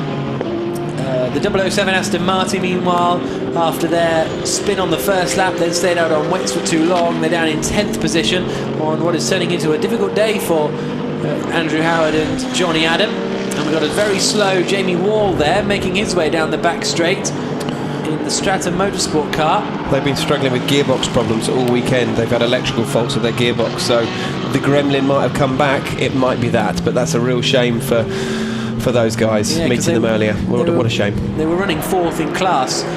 Doing very well. On. Doing well. So, and we have had a class actually for a change for the lead of the GT4 class while we were away at the break. Jake Hill is past Giddings, and so Hill leads, Giddings second, and James Nash actually is up into third place, and they've made 2 pit stops. So Nash is there in third place on merit for the other Ultratech Stratham Motorsport car. So that's good news for James Nash, who also was here last week in the Blancpain Endurance Series racing for the WRT Audi team. And now here's the battle for second place. Ahmed Al-Hathi has caught right up to the back. Oh, and it's a cone stuck underneath the front of the Stratham Motorsport car. So that's why Jamie Wall is going slowly, but Ahmed Al-Hathi desperate to try and find a way through as they swing into the right-hander. Minshaw's gone a little bit wide. Both of these are the AMs in their driver pairings. Here we go. Yeah, he's done it up in the inside of Vale. Out brakes. Fine. Thank you very much. Lovely. What a nice, very easy move there. I think Minshaw could have made that a little bit harder for him, I think. Could have made it a little bit wider, that BMW. But still, great move. So that's second place now for Ahmed Al-Hathi. They will be very, very satisfied with that at the Oman Racing Team. Started 5th on the grid, but were running second in the early stages, but after the pit stops they fell back down a little bit. So that's second and third. Al-Hathi and Minshaw, and there is Gilles Vanelay in the Von Ryan 650S. And Jenny, I believe, has some news on Gilles Vanelay. Jenny? Yeah, I do, Jack. I can't show you what I wanted to because the team have said that they don't want me to, which is fine. But there is a question mark over whether Gilles' communication and radio is working okay at the moment. The team have gone a bit old school and retro, which I quite like, hanging over the side of the pit wall. I won't do it now to demonstrate, but if Gilles, in fact, can't hear the team, how to communicate, how does he know when to come in? The pit board and all of these numbers may well come into play, you never know. Yeah, retro like your suit, Jenny, as Gilles Vanelay comes around Luffield, and no, it's actually a brand new suit, and Vanelay's pushing very, very hard on the exit of the corner. No, it's a very new suit from Stand 21, and Jenny, you look wonderful as Vanelay comes across the start-finish line then, 4th place. And there is the race leader, John Barnes, so he's almost around to put a lap on Gilles Vanelay. Absolutely astonishing stuff as he continues to lead the way for the 22 GT car team. Now, this is the GT4 battle. Hill and Giddings are in first and second places at the moment. Then we've got the Toyota behind, who's at the wheel of that one now? It's Richard Hodges. Williams back at the wheel. Now, they've made 2 pit stops, so they're pretty much out of contention for the race win as it stands, despite having that pace, because I think they must have only made 1 pit stop behind the safety car. The same could be said of Giddings, as in comes the 888 stop. Comes in Lee Mole to hand over to Joe Osborne. So this is the final stop of the race for the 888 BMW. This will be their final stop of the race, I've been told. So that's from the team themselves. So that's going to be very interesting to see what Joe Osborne can do. Presumably he will take over at the wheel of that 888 car. And into the pits now comes Jake Hill from the lead to make his 3rd and final pit stop. Giddings stays out there though. So that's an interesting element, because Giddings still has got 2 pit stops to make. Also, in terms of time penalties in the pits, Attard and Sims, Al-Hathi and Lloyd, and Griffin and Butcher all have to serve time penalties, and that comes at your final, well, your 3rd pit stop. So that's one thing to consider for Ahmed Al-Hathi, is when he pits, he will have a 15-second time penalty to hand over to Daniel Lloyd, so that will affect the standings somewhat as well. But still leading the way is John Barnes by 1 minute and 54 seconds. So they got to the lead of the race, not through luck, but by good pit judgment. But they've got the pace to be there. Yeah, they did a very, very brave but clever move by staying out there for a little bit longer and waiting for that window still to then change straight onto slick tyres and then just go out on a slightly greasy surface. See the driver's view there. Dumping the clutch through the gears. They've got paddles on the steering wheel. Some cars have got sequential gear stick, just like a normal gear stick in our road car, that just moves forwards and backwards. So this should have Joe Osborne at the wheel. He's a very, very quick peddler. Worked with him for many, many years as an instructor around the race circuits. And look at that. Let's have a listen to this as he powers out the pits. Watch him into Maggotts and Beckett's. That's the V8 engine revving to about 8,500 revs. This is where we had the early spinners around this corner, which is the Beckett's bit. Now we're coming onto Chapel Curve, up through the gears, using the paddles on the steering wheel, approaching about 170 miles an hour as they're approaching down the end of Hanger Straight. As our sound just cuts off, but absolutely amazing stuff. And you know, the trust of also getting into a car straight away after from your driver change and getting straight on it, that is pretty phenomenal. That's a lot of trust for the team as well, getting into a fresh car. So it's Joe Osborne in the car now. Jenny's with the man who just got out of the car. Yeah, how was that session for you, Lee? Was it all right? It was good fun. It was quite tricky. The conditions were really challenging for about the first 10 or 15 laps because we were, I guess, between a wet and a slick tyre. But as the session progressed, you know, the track dried, and it was good fun. So good fun, and you've just done. Is that the last pit stop for you guys? It is. I have no idea how it's going to pan out, to be perfectly honest with you. But we pitted fairly early on. And we did that one when it was kind of borderline to put an AM driver in the car, but we kind of thought that would work to our favour. So I don't know, at the moment you probably know better than I do just how that's all going to unravel. Well, it'll be a fascinating end to this race for sure. Thank you so much. There's been drama out on the track. Let's rejoin Jack Nicholls. There has indeed, Jenny. There is the drama, and it'll be very good news for the 888 squad, because this is what happened for John Minshaw coming into the right-hander. Oh, and he's going to get sideswiped there by Alistair McKinnon. McKinnon trying to unlap himself from Minshaw, and to me that looks like suspension issues. You know, the tyre isn't flat, is it? I think that's the suspension that's been affected there. Yeah, it's had a nasty knock, and it was sort of a half sort of hearted lunge really to sort of unlap yourself really. So there'll be definitely an investigation about that, I would have thought, after the race or during the race. Irvine Senna style maybe. So into the pits comes John Minshaw, and that could be the end of the race for the Team Russia by Barwell BMW. And a real shame for them, because they were running so strongly in second place a couple of moments ago in a reasonably comfortable third, but now it looks as though their race is going to be over. And Phil Keane flying all the way back from Le Mans. Needn't have bothered. Yeah, could have still been in the sun if it's sunny out there. Yeah, so there's the damage is on the right rear. A rim, suspension, tyre will be damaged as well. Yeah. What a shame. That was the offender, Alistair McKinnon, in the Ram Racing Mercedes that was having a pretty good race. He won a brick car race at Brands Hatch in 2008, did McKinnon. This is his first full year in British GT for the man from Norwich. But he's come together with the 63 BMW, and they're going to be wheeling that back into the pits by the looks of things. And so that promotes Gilles Vanelay up into third place. Marco Attard to fourth. Ross Wiley is doing well and is up into fifth position. So that's gone pretty well for Ross Wiley. So they're also pushing the car out of the way because they've got another car in that team. So they've got the Attard run by Akiri Akos as well, by Barwell, and that needs to have a space behind it as well. So that's why they've pushed it forward into their sort of holding area, as it were. So the 888 BMW has completed all its pit stops. I don't expect to see that in again, and that's the first of the cars that has done all its pit stops and is in reasonable contention for the top 5. Everyone else has got to pit again, and John Barnes has presumably got to pit 2 more times, because they've only made 1 pit stop. There's a minimum of 3, and so they've got to pit twice more, but they're leading the race by a considerable margin. But you can see how even when they dropped the car down, the suspension went all over the place. Yeah, it looks like the shock absorber, maybe rear hub as well, been damaged. The way that it dropped down on the ground, you saw the brake disc wobble around. Basically, that's not normal. That's not right either.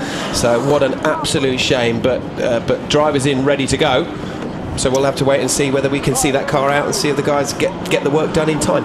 It looks as though Marco Attard is going to be coming into the pits sooner or later, because we just saw Alexander Sims lurking to the left-hand side of shot. There he is, and he'll be taking over the number 1 car before too long.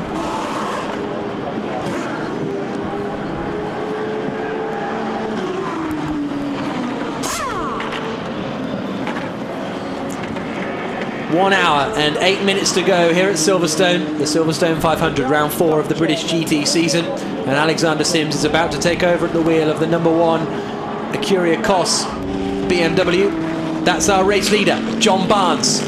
He's got about a 2-minute advantage over the rest of the pack, but he still has to make 2 more pit stops, whereas everyone else really only has 1 pit stop left to make. It's been a fantastic stint this from John Barnes. He's lapped the entire field except for Ahmed Al-Harthi in 2nd place. Very consistent lap times as well. Yeah, great to see a strong performance from the... As he comes in, he's coming. Okay, so this is going to be the first of the 2 pit stops, so they'll stick Mark Farmer in for a little bit and then send them back out and on their way. This is 22 GT's return to British GT since 2009, when Tom Alexander, the owner of the team, competed. In the last 6 years they've been doing historic racing, mainly running Aston Martins for the likes of Tiffany Dell, Tony Jardine, Christian Horner and Andy Wallace have all raced with the 22 GT team in historic Astons. As in now comes Marco Attard as well to hand over to Alexander Sims. Now it's difficult to figure out how in contention the 11 Aston Martin is as they come into the pits. I'm not a 2-minute advantage, pit stop time of 135 seconds, so I don't think they're in huge contention for the race win. It'll depend on, you know, safety cars and the like, but in a clean race I see them getting a good result, but I don't think they can hang on here to take the victory. So it's the likes of Al-Harthi, Vanillay and this car, the number 1 car of Attard and Sims, who are in real contention. Al-Harthi there still, you know, wringing the Aston Martin's neck as it's going around the track. He is on an absolute charge, really. You know, talking to him before the race as well, very, very focused, very sort of laid back, sort of placid guy, but put a race helmet on him, a bit like Anthony Reid, really. Personality changes completely, and he's doing absolutely a sterling job there, as we've got the Jones brothers Mercedes there being lapped or overtaken as well. They're enjoying their race. 62 years old, bless them, you know, twins. Doing a great job, you know, just still enjoying their racing. As he said, what else would I do if I wasn't racing? So they just love their racing, and why not? David Jones at the wheel at the moment in the Pressy Spark Mercedes. As they come through the right-hander, in comes Ahmed Al-Harthi then with 1 hour and 5 minutes to go. He's going to be handing over to Daniel Lloyd for the final stint of the race. So we're going to have the quick charges in the cars very shortly, apart from Barnes. Yeah, so Barnes is going to swap over and hand over to Mark Farmer, but then Barnes will take back over in, I don't know, 10-15 minutes. I mean, I don't really know how long they're going to... Do they give him 1 lap, 2 laps? How long do they give him, you know, before they put him back in again? Quick slug of water and then get back out again. Into the pits behind comes Giddings. So currently he's making a 2nd stop, so it looks actually the class lead in GT4 is going to be interesting to see who emerges in the lead of that, because the 407 Beechstein Aston has got back in contention there as well.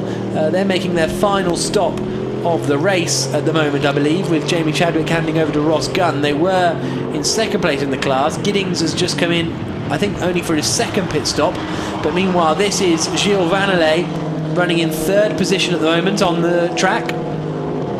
And he's got to stop again. Car looks absolutely phenomenal. Looks just, you know, just very simple, plain design.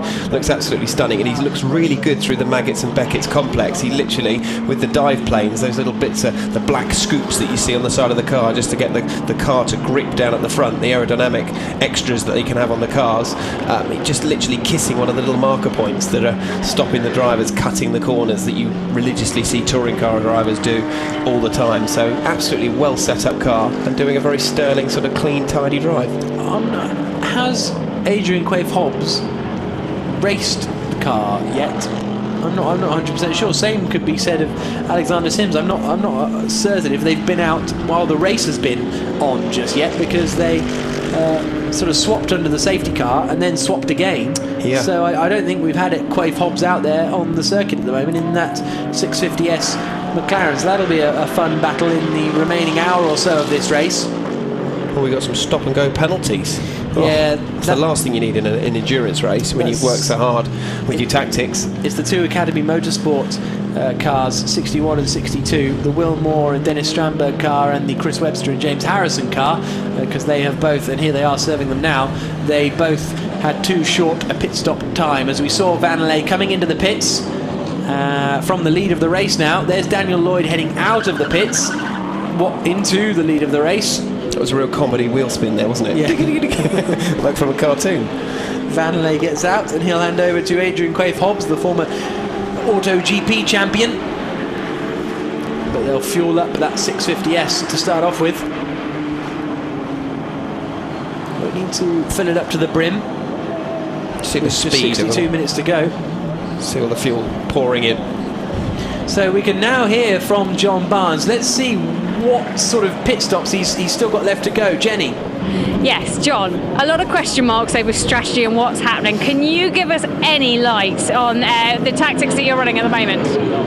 Not particularly, just drive as fast as you possibly can and try and leave the guys behind, a long way behind. That was the aim there. And so we made a pit stop at the very end of that safety car to put slick tyres on. So we went out there on slicks, and I did 65 minutes or something, 60 minutes I think. And the idea was to build as much of a gap as possible, because we made the pit stop under the safety car, went to the slicks. Hopefully we got a jump on everyone else, so keep my fingers crossed and have to see how it pans out. So is it a case of you looking at the timing board now and just seeing how much of that lead you can extend, how much you can hold on to? Because you were second, I think you might have just gone back into the lead. I haven't got a screen nor a view in front of us. So. Yeah, that's the idea. We'll try and stay at the front. If we're still in P1, then that's a good place to be, and hopefully Mark can keep it on the island, drive nice and consistently, and we'll see how it all pans out. So how long have you got before you have to get back in the car? Because you're going to have to make another pit stop. I think Mark did 50 or 55 minutes as a first stint, so that should mean that he's got to do 25 minutes or half an hour as this stint. So that will leave me, I think, half an hour or something at the end as well. So yeah, it's a bit confusing, but we'll see how it pans out. It should be good. Okay, well, good luck with your next session and your next stint back in the car. Go and have a look at the timing screen and work out what's happening before you get back in the car. Cheers, thank you. Thank you for that, Jenny. Great to hear then from John Barnes, former British GT champion, and it's his teammate's car, or well, his car that is running strong at the moment. They've just been passed by Andrew Jarman, who's in 9th place. So I think that we'll wait and see when they come across the timing line again, because Quaife Hobbs has just left in the number 12 McLaren 650S with an hour to go. Liam Griffin's coming to the pits to hand over to Rory Butcher. So across the line then comes the 11 car, and that is leading the way then. Mark Farmer is in the lead of the race still, but he's got one more pit stop to make.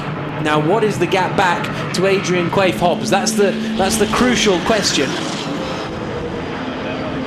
as they fly around the Maggots and Beckett sequence. And what sort of pace is he running? Because it looks as though he's just been passed quite convincingly. Goodness me, Alexander Sims has just got into the car and has done a 2-minute 4.728, 3 seconds quicker than anyone else on the circuit. That, as we said, is Liam Griffin coming in to hand over to Rory Butcher.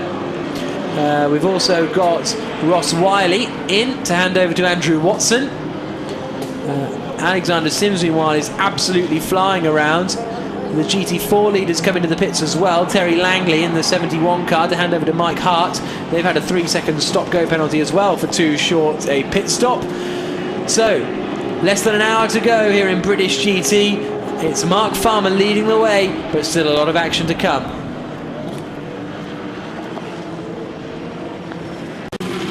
On track, on road, on Avons.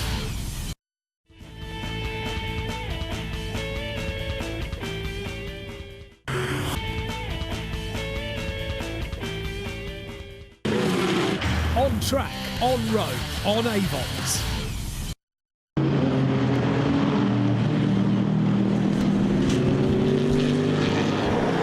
Welcome back to Silverstone, where we have 56 minutes remaining of an incredibly complex and interesting 3-hour race here There is the number 12 car of Adrian Quaife-Hobbs. He's just set the fastest lap of the race and passed the 30 SLS of Alistair McKinnon to move up into second place.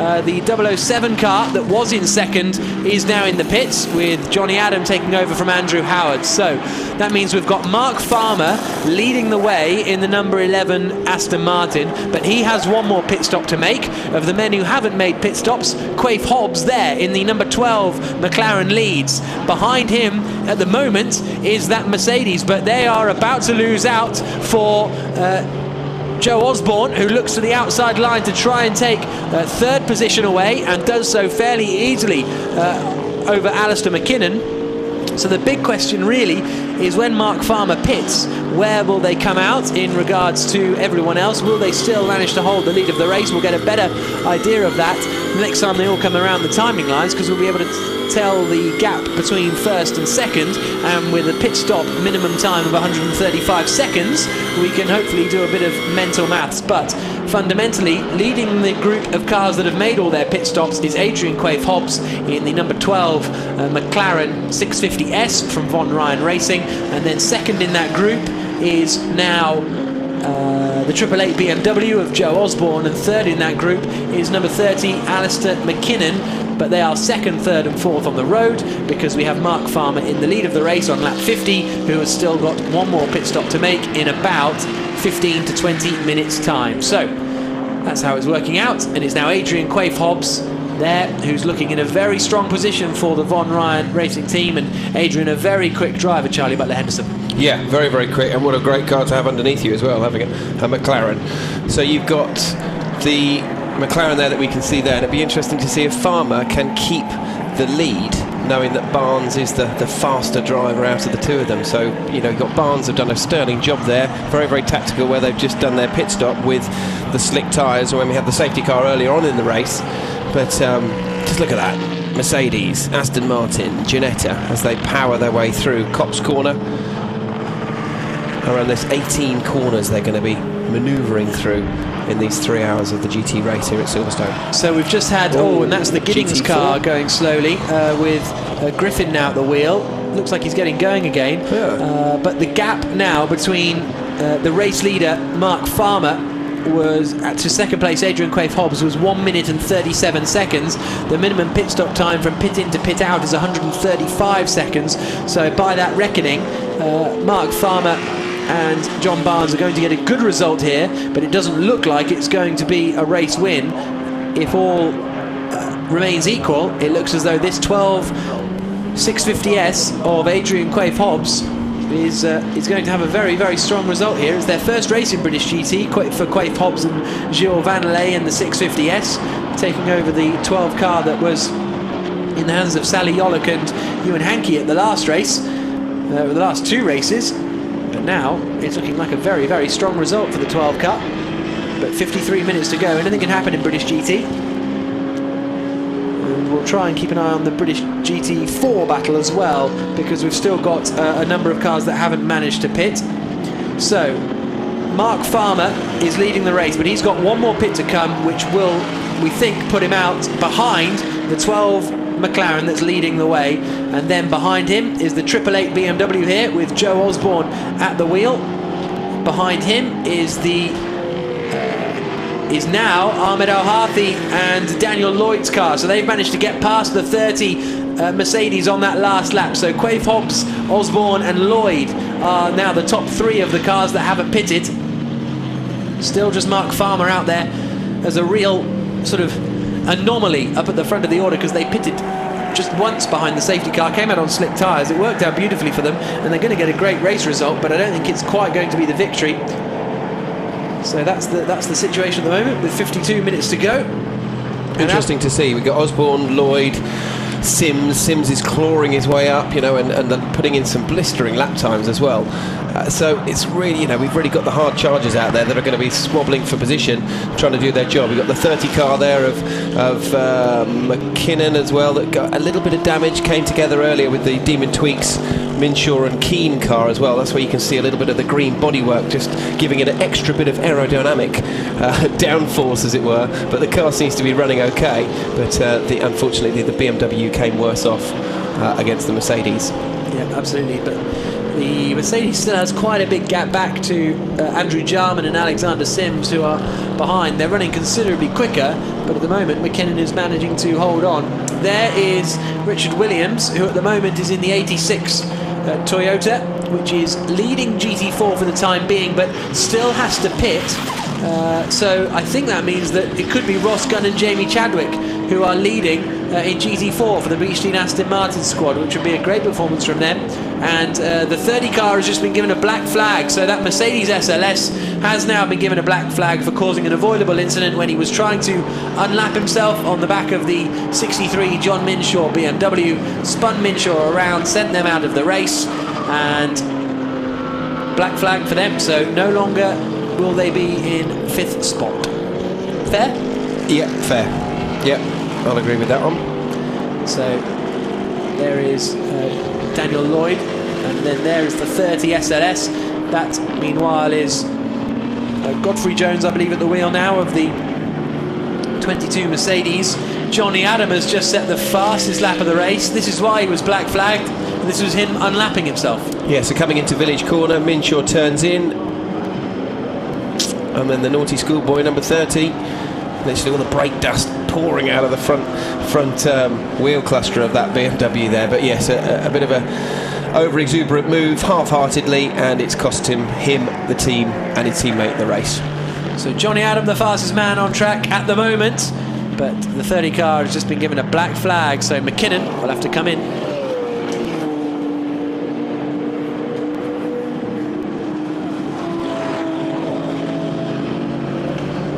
Less than 50 minutes to go here at Silverstone, and Mark Farmer is leading the way at the moment, but he's still got one more pit stop to make compared to all of his rivals. So fundamentally, Adrian Quaife-Hobbs in the Von Ryan McLaren is leading the way. The 30 car here of Alistair McKinnon, the man from Norwich, has just been given a black flag for causing an avoidable incident after hitting the 63 BMW of John Minshaw. It looks like we've also lost out there the track speed Porsche. Norbert Siedler has come into the pits and has never returned, so it looks as though the track speed Porsche is out of the race, which is a real shame. Hopefully we'll see them out in the remainder of the season as well.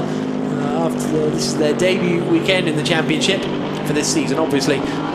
Former champion David Ashburn, along with Geddy back in 2010.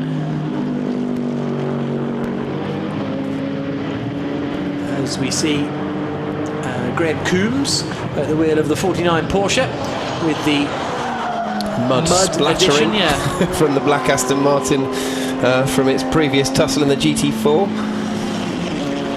And they are running down in 18th position, which is going to be 5th overall at the moment, but that depends where the Toyota comes out. If the Toyota makes it into the pits, so that could be the race over for the Toyota. You can see the smoke billowing off it, so it looks as though the Toyota GT86 is well and truly out of this race. We were wondering where they'd come out after a pit stop, but don't have to worry about that now. Ross Gunn leads GT4 for the Beechstein Aston Martin crew, and out of the car climbs Richard Williams, and that is his race over. So through the left-hander comes Ross Gunn out onto the hangar straight, and with your rival parked up at the side of the road, it's quite an easy overtake to take the lead of GT4. Though Ross Gunn and Jamie Chadwick, race winners last time out in Rockingham, and now they are leading here as well. Won the Britcar 24-hour race here a couple of months ago too. And Chadwick and Gunn looking really strong, and there is the 30 car of Ram Racing. There's probably a gag to be made there somewhere after their black flag, but I think the viewer can probably make their own gag up there. And so not good news at all for Alistair McKinnon.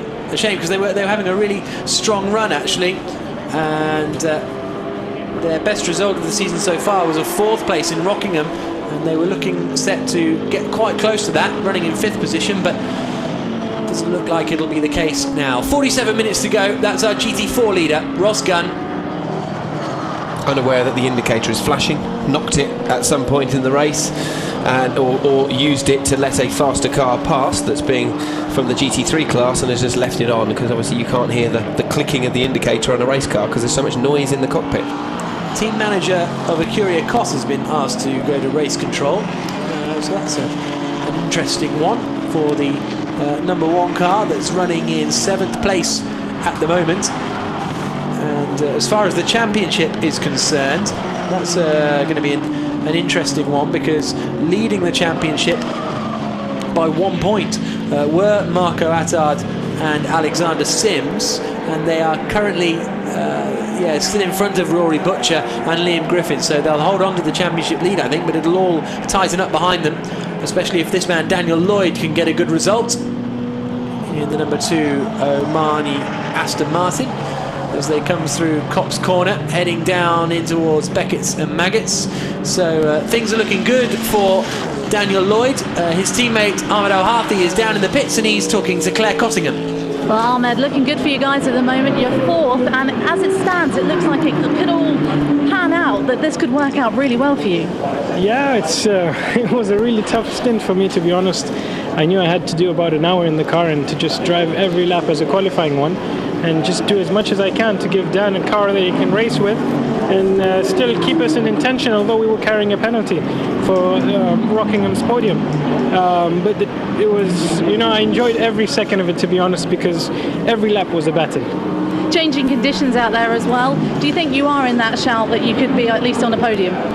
Cross our fingers, it's still 45 minutes or so to go, but that's what we want, and hopefully if everything works well, still it's been such a tough race that we are hoping that just is topping on the cake. It's just a tough race today and it's tricky conditions, so I just hope that we can pass the back markers as smooth as we can and hopefully gain some positions now on track, and Dan just has to keep pushing. Thanks, Ahmed.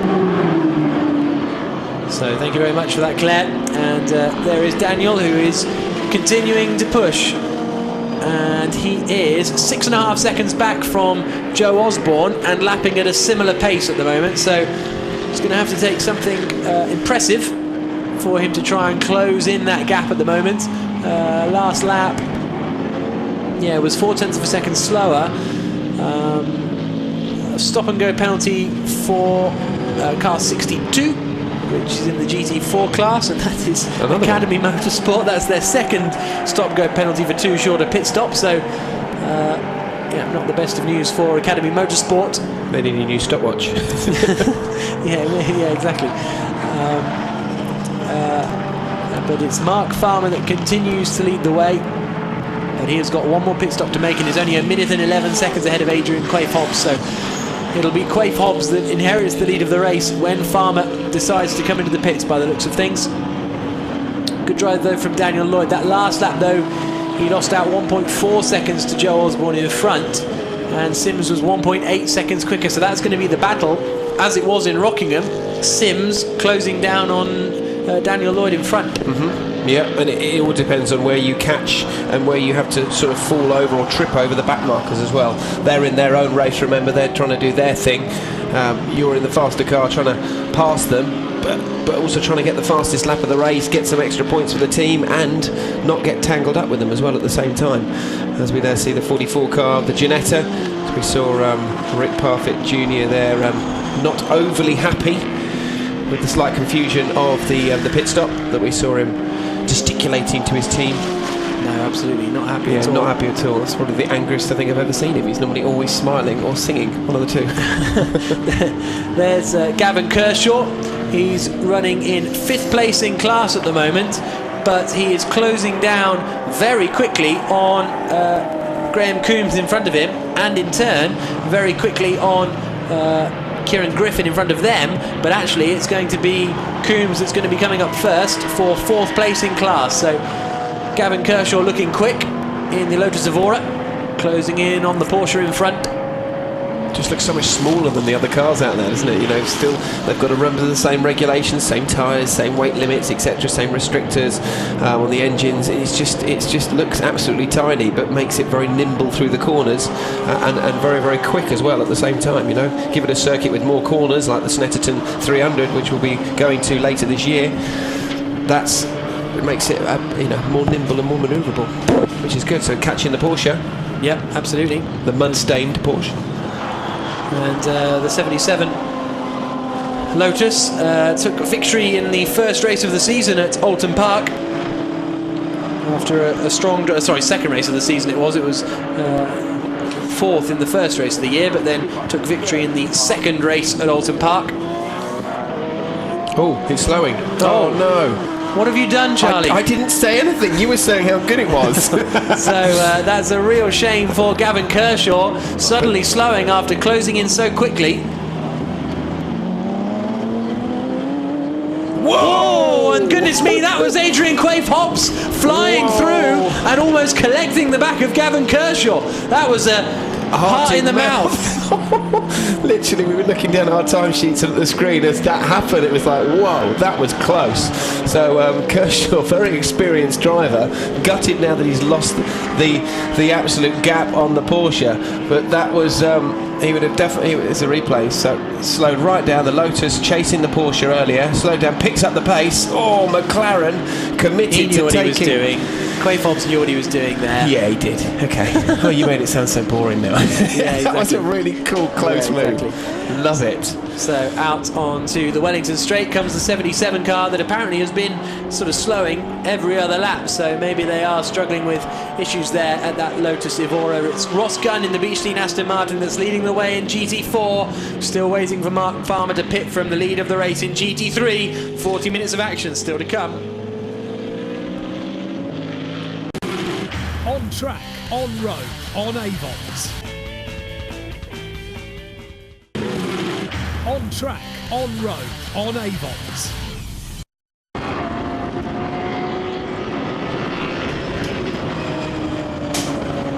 Welcome back to Silverstone, where we've just had a big accident for the leader of the race, Mark Farmer, the number 11 Aston Martin from 22 GT Racing that took the lead of the race in the early stages after a very impressive pit stop. They switched to slicks at the earliest possible opportunity when the safety car came out. Were leading the race, had one more pit stop to go, but now they have looked to be, well, are out of the race after an accident coming out of Club Corner. And that will presumably bring out the safety car as well, with 37 minutes to go here of the Silverstone 500. Adrian Quaife-Hobbs, therefore, will take the lead of the race in the number 12 Von Ryan McLaren. And if the safety car does come out, that'll certainly close the gaps up between the packs a lot more. And this man, Alexander Sims, could end up having a very strong chance at making up places, because he's the quickest man on the track by far, 15 seconds behind Daniel Lloyd, then 10 behind Joe Osborne, as the safety car is deployed here at Silverstone.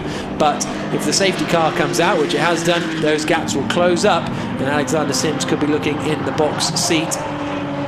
The safety car heads out. I'm not normally a big fan of safety cars, but for us as commentators, for you guys at home watching it, it's definitely going to bring the race closer together again, due to the weather change and the track conditions change from earlier, starting on wets and then having to change to slicks, and who was clever enough to stop at whatever opportune moment they could do. So it's going to bring the race a lot closer together. But what a nasty little shunt that, you know, that Club Corner really does take some prisoners if you get it wrong. It's the back end of the car, I presume, has just come round and then goes towards the wall. But we can see the car on our previous shots there, stricken on the exit of the corner. It shouldn't take long to move it, though, because it is on the edge. There is a gate to the exit of the circuit there, so they can very quickly get rid of that car and try and sweep up some of the bits of plastic and carbon debris from the Aston. So Quaife-Hobbs has taken the lead now in the Von Ryan McLaren. This man, Joe Osborne, is up into second place. And in the 888 BMW. Third now is Daniel Lloyd in the number 2 Oman Racing Aston Martin. Fourth is Alexander Sims in the Kyriakos BMW. And so if things are to stay like this, Attard and Sims would have a 10-point margin at the top of the championship, overtaking Griffin and Butcher, who would be 10 points further back, and then just 4.5 points from them. In third place would be Lee Mole and Joe Osborne, with Al Harthy and Lloyd on 50.5 points, which is 28.5 points off the Attard and Sims pairing at the top of the standings. So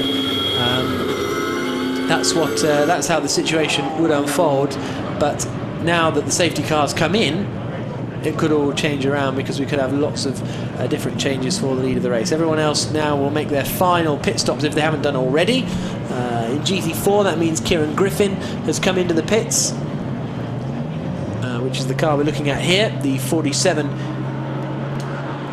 machine run by JWB Bird Motorsport. And Kieran Griffin and Jake Giddings, the two drivers there. One of the other Ginettas making their way out of the pits, I think. That's Steve Tandy heading out. And there's the Von Ryan Racing pit wall, as they now see their car in the lead of the race for the second time in as many weeks, after they took victory here in the Blancpain Endurance Series last week. And the Von Ryan team, formed by Davey Ryan and Warren Briggs in 2011. They met in the mid-70s at McLaren, and Von Ryan Racing built and ran the first MP4 12C, and are doing the same thing here with the 650S, both here and internationally. So there is our race leader, Adrian Quaife-Hobbs. Then there is the second place man, Joe Osborne. There's the third place car of Daniel Lloyd. And then there's a bit of a gap back to Alexander Sims in the blue Acuria Cost BMW. There he is now, coming out of Aintree and under the Silverstone Bridge. One of the Ginettas coming into the pits. 55 car that had problems on lap 1. Yeah. Charlie Hollings and Alistair Barkley pairing as well. It's a real shame that, because they were the highest placed Ginetta on the grid. Yep, and it's their a new entry for this weekend as well. Yeah, and a new relationship between the two of them as well. First time in GTs together, but they have raced previous things together. So it's Quaife-Hobbs leading the way. The safety car is out here at Silverstone. Osborne in second, Lloyd in third. Sims, though, looking dangerous in fourth spot at the moment.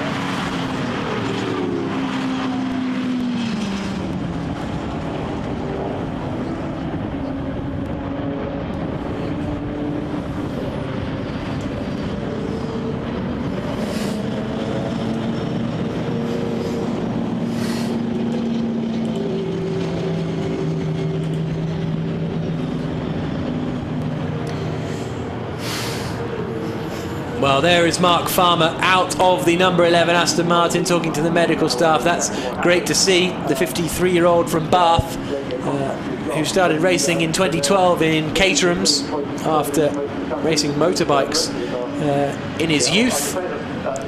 Former national road racing champion in the 350cc class in 1987. And he was doing so well here, but has gone off on the exit of Club Corner. But it's great to see him out of the car, even though it's not great to see the car in that sort of state. And from being in the lead as well. Yeah. And as his teammate as well in the pit, you know, first of all you want to know how is he okay. Second thing, you know, your race is pretty much run, but you want to try and get that car back to the pits as quickly as possible and think about the next race. That's really all they'll be thinking about now, but mainly that he's out of the car talking to the medics. That's a good sign. Next up is Spa for these guys in a couple of weeks' time. But now the battle becomes, well, actually, let's just see what we could find of that accident for Mark Farmer after he managed to lose it on the edge of Club. It's going through Club. Well, it's quite a long way up. Goodness me. It's quite a long way out. It's gone probably, I'm guessing he's got the back end's come out through Club. He's caught it. It's gone the other way, and it's just fired in the opposite direction into the wall, and with a little bit of a flame there as well, as it's sort of on impact as well. So nasty, but the race continues, and he looks at the moment like he's talking to the medics, and hopefully he'll be all right. So half an hour to go here at Silverstone. Adrian Quaife-Hobbs leading the way. Safety car is out, but hopefully it won't be hanging around for much longer, because then we can get racing back underway for the final half hour of the Silverstone 500.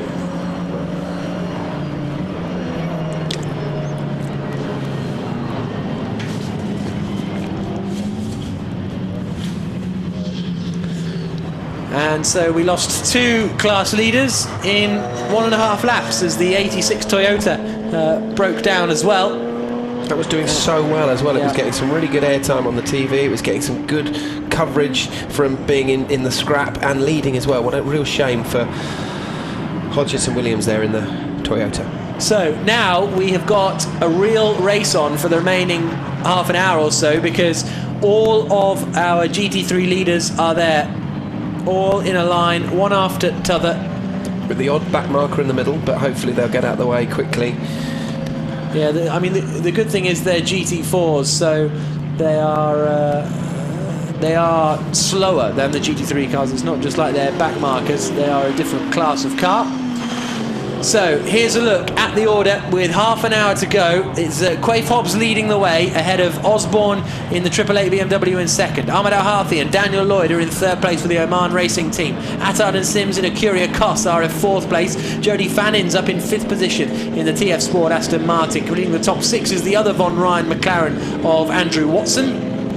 Seventh place are the championship challengers. Rory Butcher at the wheel at the moment of the number 6 Oman Racing Aston. Johnny Adam is 8th for the Beechdean Aston Martin team, and then a couple of laps down are the Jones brothers. Barnes is now out of the race but still ahead of Parfitt and Oliphant, and then in 12th place, that's our GT4 class leader, Jamie Chadwick and Ross Gunn at the wheel now in car number 12, but he's going to have pressure from not from Tandy and Simpson because they're GT3, but Langley and Hart are in second place in class. Then the AMD Porsche of Graham Coombs and Jake Hill are third in class at the moment. Oz Yusuf and Gavin Kershaw fourth.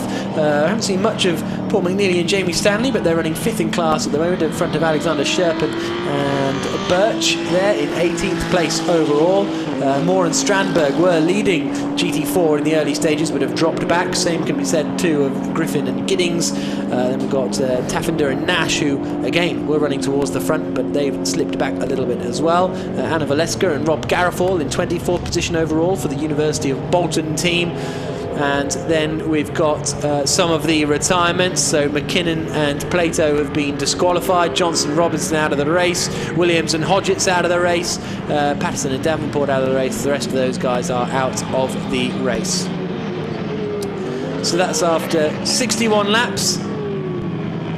27 minutes to go here in British GT. They are just removing the car now, so hopefully when we come back from our commercial break, we'll be getting ready to go racing again here for the final 25 minutes of action from Silverstone in British GT.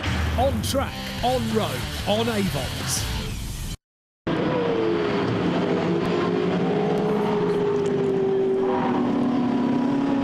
Safety car conditions here at Silverstone after a big accident for Mark Farmer in the Aston Martin. He is out of the race but also out of the car and on his way to the medical centre by the looks of things for some precautionary checks, but he climbed out of the car unassisted, so that's good to see. We've got 24 minutes left to go. Adrian Quaife Hobbs is leading the way. His teammate Gilles Vanelay is down in the pits talking to Jenny Gow.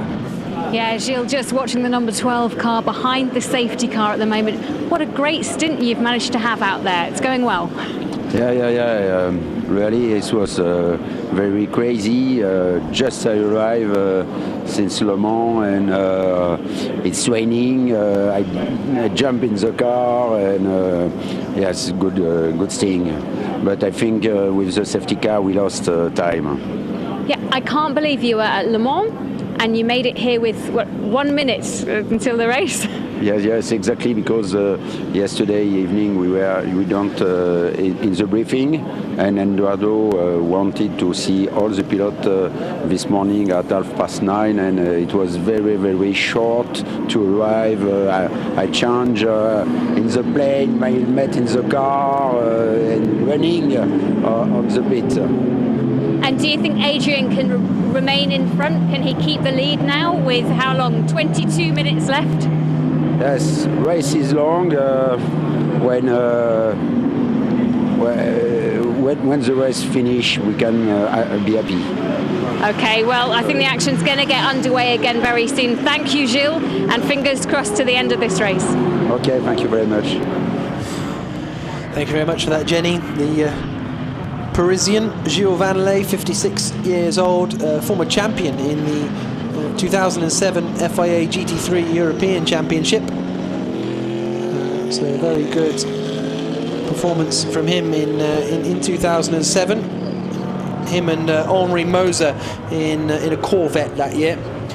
So now let's keep an eye. So that number 12 orange McLaren is leading the way, Adrian Quaife Hobbs. Then it's the white BMW in second, the blue and white Aston in third. Then in fourth place there is that blue and black BMW that just disappeared out of shot. That's the fourth place car of Alexander Sims, and really that's the car to watch out for, because he is super fast. He's only got a couple of back markers, or GT4 cars I should say, in between he and the gang in front, and the safety car will be coming in this lap. So forget the previous 2 hours and 40 minutes.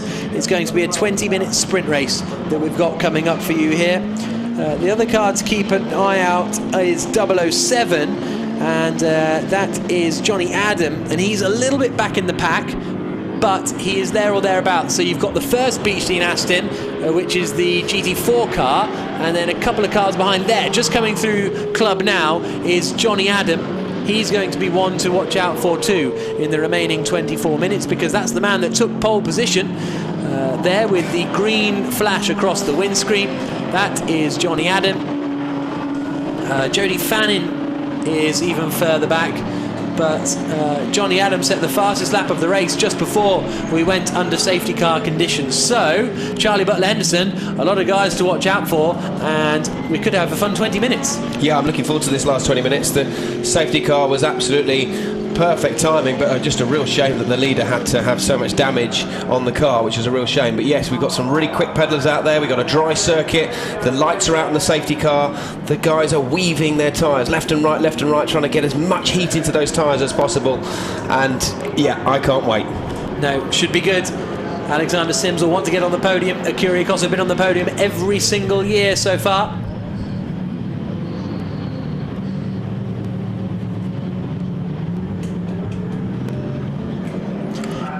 In comes the safety car with 20 minutes to go in the Silverstone 500, and it's Adrian Quaife Hobbs who leads them across the line in the Von Ryan Racing McLaren 650S. He comes through to start lap number 65. Then in second place it's Joe Osborne in the 888 BMW. Right behind him is Daniel Lloyd. Then there's a gap back to this man, Alexander Sims. He's going to be one to watch. A little dart out there from the 77 car of Gavin Kershaw as he tried, I think, to gain a place from Mike Hart. But the timing screens don't know. He's just taken a place, sorry, from Jamie Stanley. That's what happened. So Kershaw up past Stanley. But it's that BMW that's the one to watch. But if the Lotus has still got that problem, which it looks like it might have, but no, the McLaren's much quicker. But if he's still got that problem at Vale on the other side of the circuit, he's going to be able to, Stanley will be able to get that place back again. So hopefully the Lotus has had its problems and gremlins out the way with. So there is Sims, the fourth place man, Alexander Sims. Ever since Kyrgios rejoined the championship in 2012, they've been on the podium at Silverstone. Under braking for the Vale. No pressure for them then, because they're in fourth now. You've just put massive pressure on them now, they're listening. Yellow flag incidents involving cars 12 and 50 will be investigated after the race. So that is 50 is Johnson and Robinson. That's the leading Von Ryan car. So not quite sure what happened between them, but it's going to be investigated after the race nevertheless. So Adrian Quaife Hobbs continues to lead the way.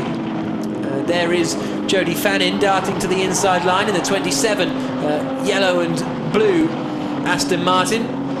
Meanwhile, we've got GT4 action kicking off on the run down into Aintree. At the wheel now is Jake Giddings in the 47 car. That's under braking into the right-hander, but he's well down the order as far as GT4 is concerned. The 46 Twisted Team Parker car of Bradley Ellis is running behind him as Andrew Howard tries to make up positions further up towards the front.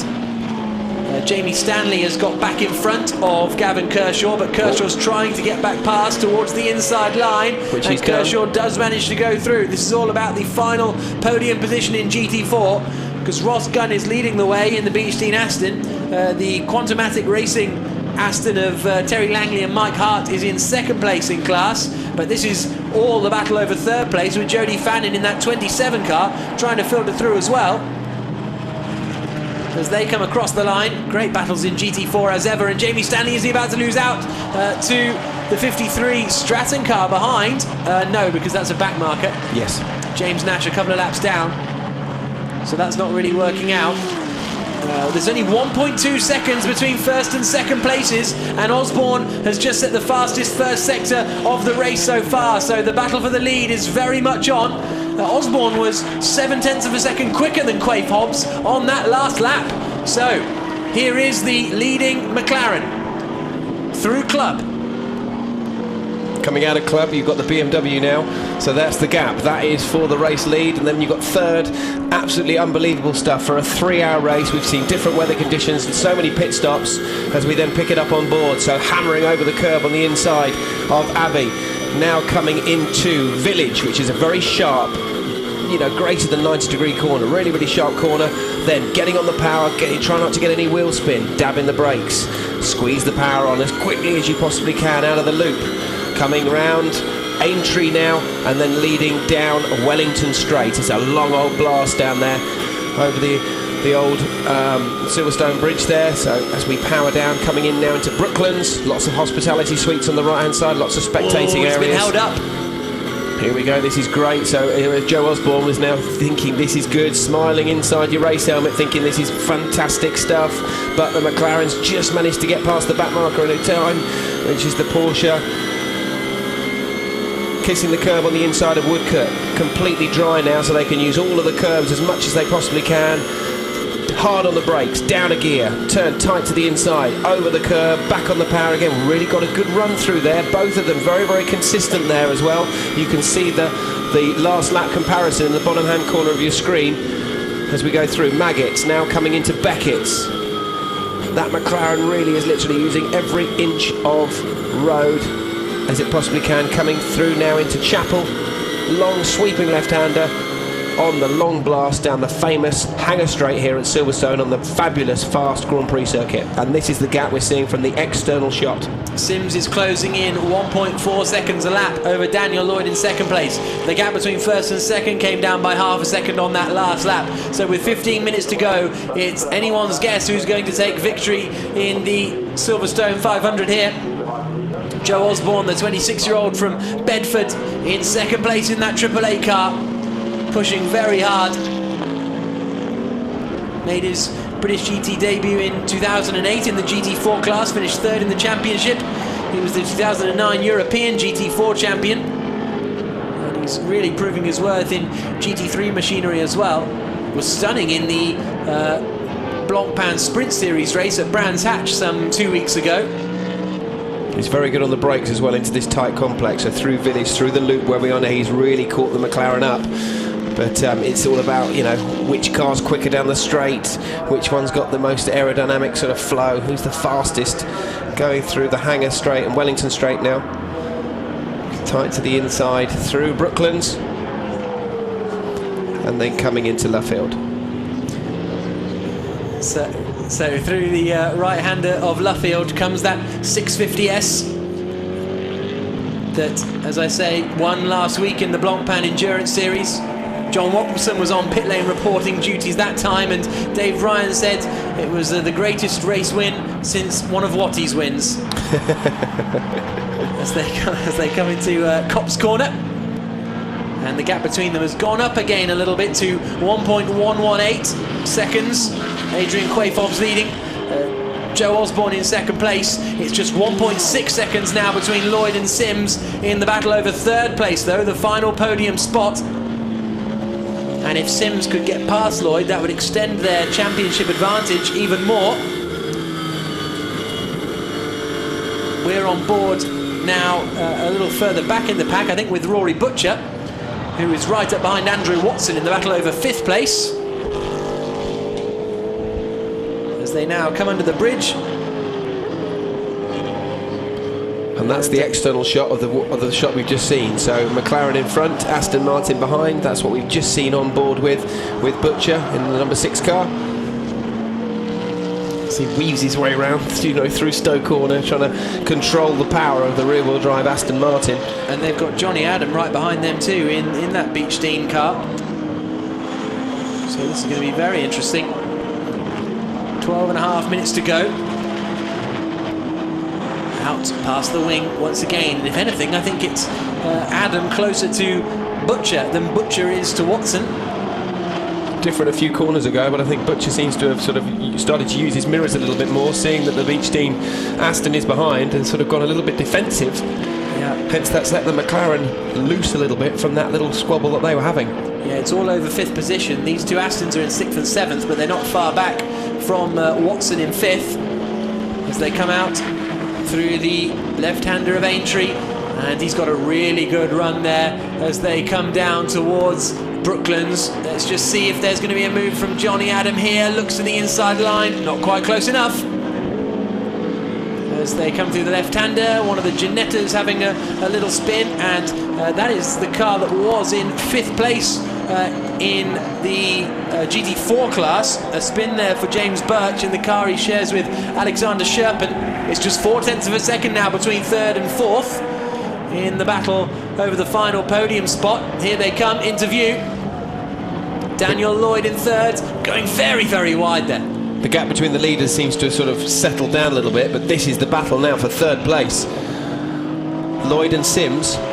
And this could be a chance for Alexander Sims. He's right underneath the rear wing of that Oman Racing Aston Martin. Which way will he decide to go? Lloyd is not leaving that inside line. And so Sims is forced to go to the outside, and Stowe, he's going to try and go all the way around the outside. Alexander Sims, can he get 3rd place away? Yes, he has. Yes, he can. A wonderful move from Sims. He's up into 3rd place for a Kyrgios, unless Lloyd can hold it on down at Vale. No, he can't. Ooh. We saw moves like that in the wet, but in the dry, that's incredible. That is a phenomenal move. It was a case of, right, you're blocking the inside line. I can't. I'll have to go around the outside. Okay, I will. Stuck it on the outside, around the outside. Fair play to Lloyd. They both gave each other enough room. Lloyd did try and hang on there through Vale, but Sims just had it, and a very clean and brave, great move that from Sims. 10 out of 10. 10 points. The Jones brothers are in the pits and are back out again, so they've made another pit stop down in 9th position. The problem for the track speed Porsche was the under tray was coming away from the car. Meanwhile, this is our GT4 race leader, and they are comfortably leading GT4 actually by some 15 seconds with 10 minutes to go at Silverstone. Okay, I think probably this time through the gap of a little bit more. It's 1.1, then 1.2 last time around, and I think they're all down. 9.5 minutes remaining here at Silverstone, and the race leader in GT4 is Ross Gunn. He and Jamie Chadwick are looking to take their 2nd victory in a row after winning last time out at Rockingham, and it'll move them to the top of the championship in GT4. But there's our GT3 and overall race leader Adrian Quaife Hobbs, 1.6 seconds clear of Joe Osborne. There is Dave Ryan, the boss of the Von Ryan team, and he doesn't seem over the moon to me on telly there, does he? Looks very, very tense and very pensive, as you do in GT racing. There's lots at stake, lots can happen. Machinery can break down, punches can happen, back markers get in the way. That's why he's looking so pensive and serious, because still lots can happen. There's only just over 8 minutes remaining. It's still anybody's race still. Yeah, it certainly is. 1.6 seconds between 1st and 2nd. Alexander Sims has got up into 3rd place, but with an 8-second gap to the leader, I think that's going to be a bit ambitious for him to try and close in. Osborne seems to have settled down a little bit. The attack that he had earlier seems to have sort of dissolved a little bit, but unless he's sort of leading the McLaren into a false sense of, right, I'm relaxing now, and then saving a little bit on the tyres, I don't know, but you're still going to be pushing. You've done 3 hours stint, you've got a whole team behind you, pit stops, different weather conditions, as we've said. You want to just keep pushing it. These guys are still driving absolutely flat out, as we see them now coming down the Wellington Straight into Brooklands. So there's our race leaders in GT3. In GT4 we got squabbles going on. It's those cars further back that are battling, because Ross Gunn is comfortably leading the class along with some back markers. But then what have we got going on here? So this is Gavin Kershaw, who at the moment is 3rd in class, Well, I'm not sure where the 71 car of Mike Hart is. Is he involved in that squabble, or has he moved further up the field? Because he's 17 seconds. Okay, so these guys, okay, I've figured it out now. These guys are a lap down, in actual fact, on everyone else in GT4. So Kershaw is in third in class and battling for that third with Jamie Stanley, which is the white and blue car looking to the inside line there, the Fox Motorsports car. So those two are the only ones, no, apart from Dennis Strandberg. So the 61 car is involved in this fight as well. The 62 car isn't. So at the moment, we've got third, fourth and fifth in GT4 here. With the back marker thrown in just because he's enjoying being involved with that last battle. Exactly, but they're a lap down on the race leader, which is Ross Gunn.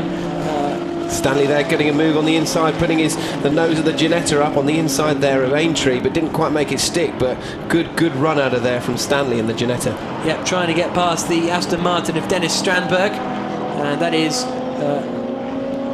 Gavin Kershaw having to go side by side with the 62 Aston Martin, which is down in 22nd position at the moment. That's Nicol Jones at the wheel. Well, the last thing you want to do is him to make a mistake in the Aston and take you out when he's so far back as well. But Kershaw making that tiny Lotus Evora very, very wide indeed. Yeah, down towards Cops Corner. Kershaw, of course, basically he's got to defend from one of the Astons in his rear view mirror, but the other one doesn't really matter. Lights are blazed from Sims, yeah. That last lap, he was 0.4 of a second quicker than the guys in front, but he's got a 6.2 second deficit to Joe Osborne there in second place. So I think it's going to be too much for Sims. It's all about whether Joe Osborne can launch an attack on Adrian Quaife Hobbs in this final 5 minutes. And what an astonishing performance this will be from Quaife Hobbs and Van Ley, because they weren't going to be racing until, you know, a week or go. And a minute before as well. Yeah, exactly. Getting changed on the aeroplane must have been a weird sight, walking on with your normal civvies and walking off a racing driver. He probably had to take off his helmet for passport control. Yeah. Like a delivery driver going to fill up at a petrol station and stuff. Yeah, exactly. Less than 5 minutes to go here after 500 kilometres of racing around the Silverstone Grand Prix circuit. It's a nervy Lee Mole. You'll be drinking more than that once you get the result. Yeah, exactly. But maybe even more than that if he can get past Quaife Hobbs. Yes. 4 minutes and 40 seconds to go here on Motors TV's live coverage of the British GT Championship. After this, we will just have extended highlights of the racing at Spa, but then we're back live for Brands, Snetterton and Donington for the remaining 3 rounds of the season. And what an entertaining season it's been so far. The championship battle, if things stay like this, will see Attard and Sims extend their advantage at the top of the championship. Griffin and Butcher will still be in second, but Lee Mole and Joe Osborne will be up to third in the championship, just 4.5 points behind Griffin and Butcher.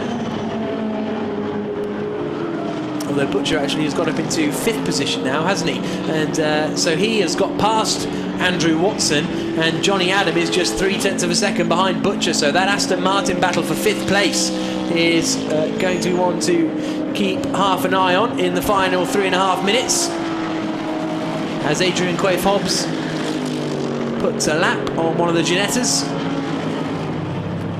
What an assured performance this has been from Quaife Hobbs, and fingers crossed all around. That's in the McLaren team. Yeah, it's definitely evened out. Quaife, yeah, we got the and Adam. It's side by side now, and Johnny Adam's got the inside line, so that is going to be 5th place for Johnny Adam in the Beechley Aston Martin up the inside, and he goes through into 5th past Rory Butcher, who drops down into 6th.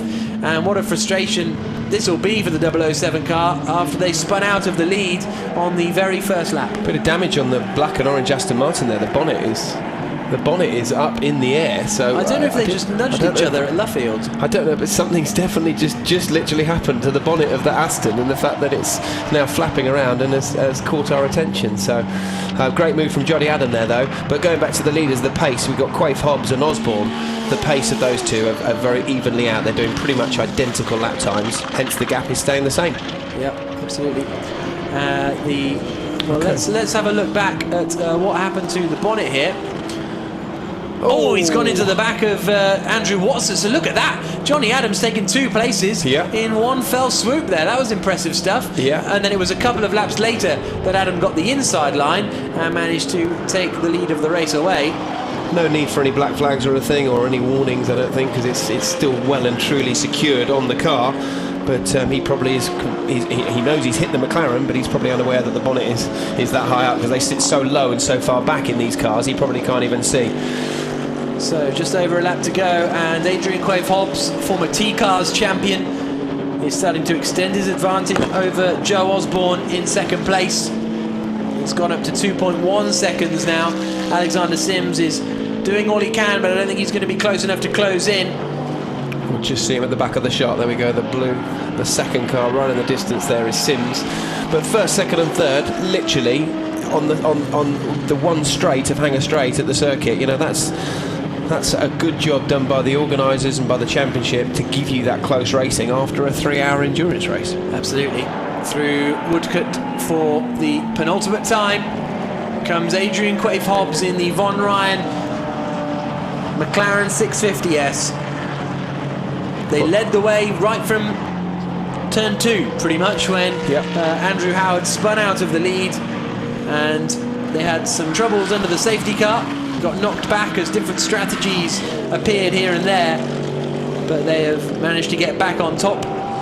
What's going through the driver's mind now is he's looked in his mirror, he's thought, right, well, Osborne is a little bit far back. He hasn't caught me over the last 5 or 6 laps. I just need to pick off these back markers one by one and just flash my lights as much as I can to make myself as visible as possible, and just keep it as tidy and as clean as possible, because the last thing, you know, I've seen it, you know, and so have you as well, Jack, over your years of commentating, just seeing an incident that happens on the last lap or the last corner, or somebody making a mistake and spinning off in front of you. Anything can happen, but it's absolutely phenomenal drive from these two. Very clean and tidy, and the car's looked well. It's looked so sorted. Through the right-hander, he's only got a 2.5 second lead, so he wouldn't really want to get held up behind these battling GT4 cars, but I think he is going to just about get through there. Gavin Kershaw is in 3rd place now, comfortably in the GT4 class. Osborne's taken advantage slightly of where the leaders caught the back markers, because you can see Osborne in the white BMW with the lights ablaze there now in our shot has definitely caught the orange McLaren. Behind Gavin Kershaw for the final Massively tour. caught, actually. It's getting closer, isn't it? Yeah. These GT4s go side by side. The Twisted Team Parker car looking to the inside line of Strandberg. That's the battle in 4th place for GT4, but coming down into the left-hander now comes Adrian Quaife-Hobbs. Gets the job done on the brakes. One more corner to go for the Von Ryan Racing McLaren team. They won last week in the Blancpain Endurance Series, and now Adrian Quaife-Hobbs comes out of the final corner, and he is going to win round 4 of the British GT Championship. It's the checker flag for Quaife-Hobbs and Vanelay. Delight in the Von Ryan Racing garage. Lee Mole and Joe Osborne across the line to finish 2nd. Alexander Sims there in the BMW finishes in 3rd spot for Acuria Kos. 4th across the line, Daniel Lloyd. Johnny Adam is going to be in 5th position, but here is our GT4 leader that's pretty much got a whole lap to go, Ross Gunn. Formula 4 race winner in his first season of racing back in 2013. As he comes down into Stowe Corner. With the indicator still flashing. It's been flashing now for pretty much 2 hours. He and Jamie Chadwick have been absolutely superb, but we can hear now from Dave Ryan. What a week for him. 2 wins here at Silverstone. He's talking to Jenny Gow. Yeah, Davey, a pretty good 7 days for you with Blancpain, and now this weekend here winning the race today. You must be ecstatic. Yeah, it's pretty pleasing. Great for the guys.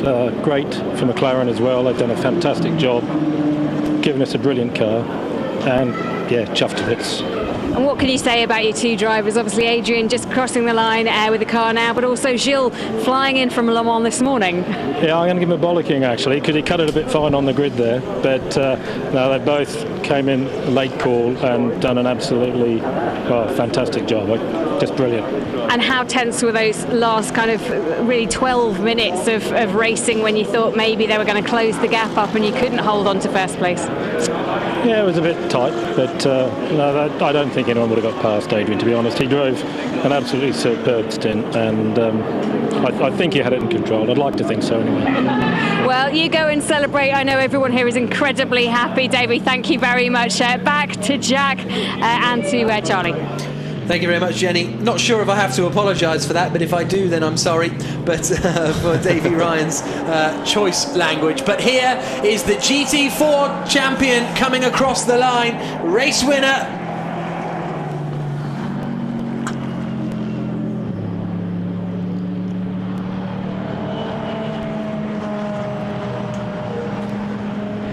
Not champion, of course, race winner, I should say. Jamie Chadwick and Ross Gunn. They do move to the top of the championship, so let's call them champions elect. Champions at the moment is the phrase. You're getting excited. But there is Adrian Quaife-Hobbs for Von Ryan Racing, and that's some classic Davey Ryan action in the pits there with Jenny. He's a very shrewd man, as you can hear the applause already from the grandstands, which are just outside the commentary box. And in now comes the 12 car, the Von Ryan Racing McLaren. There was only half a second in it at the end after 3 hours of racing. And Quaife-Hobbs really took it steady on that final lap. There is the second place car, Joe Osborne.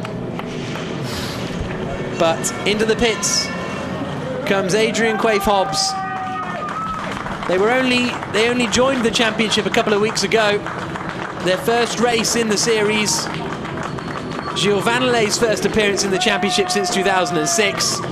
He just about made it to start the race. And now he and Adrian Quaife-Hobbs are the winners in round 4 of the British GT Championship, live here on Motors TV.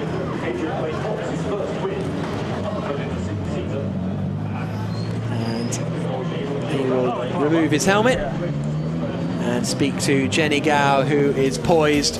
But first of all, let's have a look at the results then. After 3 hours and 74 laps of racing, the Von Ryan Racing McLaren taking victory ahead of the 888 BMW, then the Barwell Acuria Cos BMW in third position. Then a trio of Aston Martins, the Oman Racing Team, Bishin Aston Martin, and then the second Oman Racing Team completing the top 6. Then the second Von Ryan Racing McLaren of Andrew Watson and Ross Wiley. The TF Sport Aston in 8th place, the Jones brothers finish in 9th, and it's 10th place in the end for Mike Simpson and Steve Tandy for Team LNT.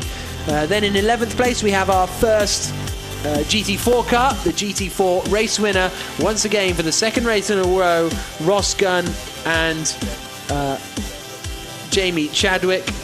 And Quantumatic Racing there finishing in second place with Team LNT, 13th overall, but it's Oz Yusuf and the Issy Racing Lotus Evora that complete the GT4 podium. So let's go down to Jenny Gow, who is with our race winners. Yes, I am. Adrian Quaife-Hobbs here. Gilles has come in as well. I'm going to get both of you to come in here. Guys, how are you feeling? Pretty happy right now? Yeah, fantastic. What a story. This man just about getting into the car on time to start the race. I drove it to the grid, and they were saying I was going to have to start, miss the start, and he turned up. It was a race pit stop to get him in, and then he pulls away by 20 seconds. It was underestimated. You didn't see how great a job he did because the safety car came out, but the car was great. The team did a fantastic job all weekend, and the result is amazing. You seem very happy, understandably. Yes, very good. Gilles saying his French isn't perfect, but his French is perfect. The English is slightly rusty, but we'll get there. Adrian, how tough is GT racing?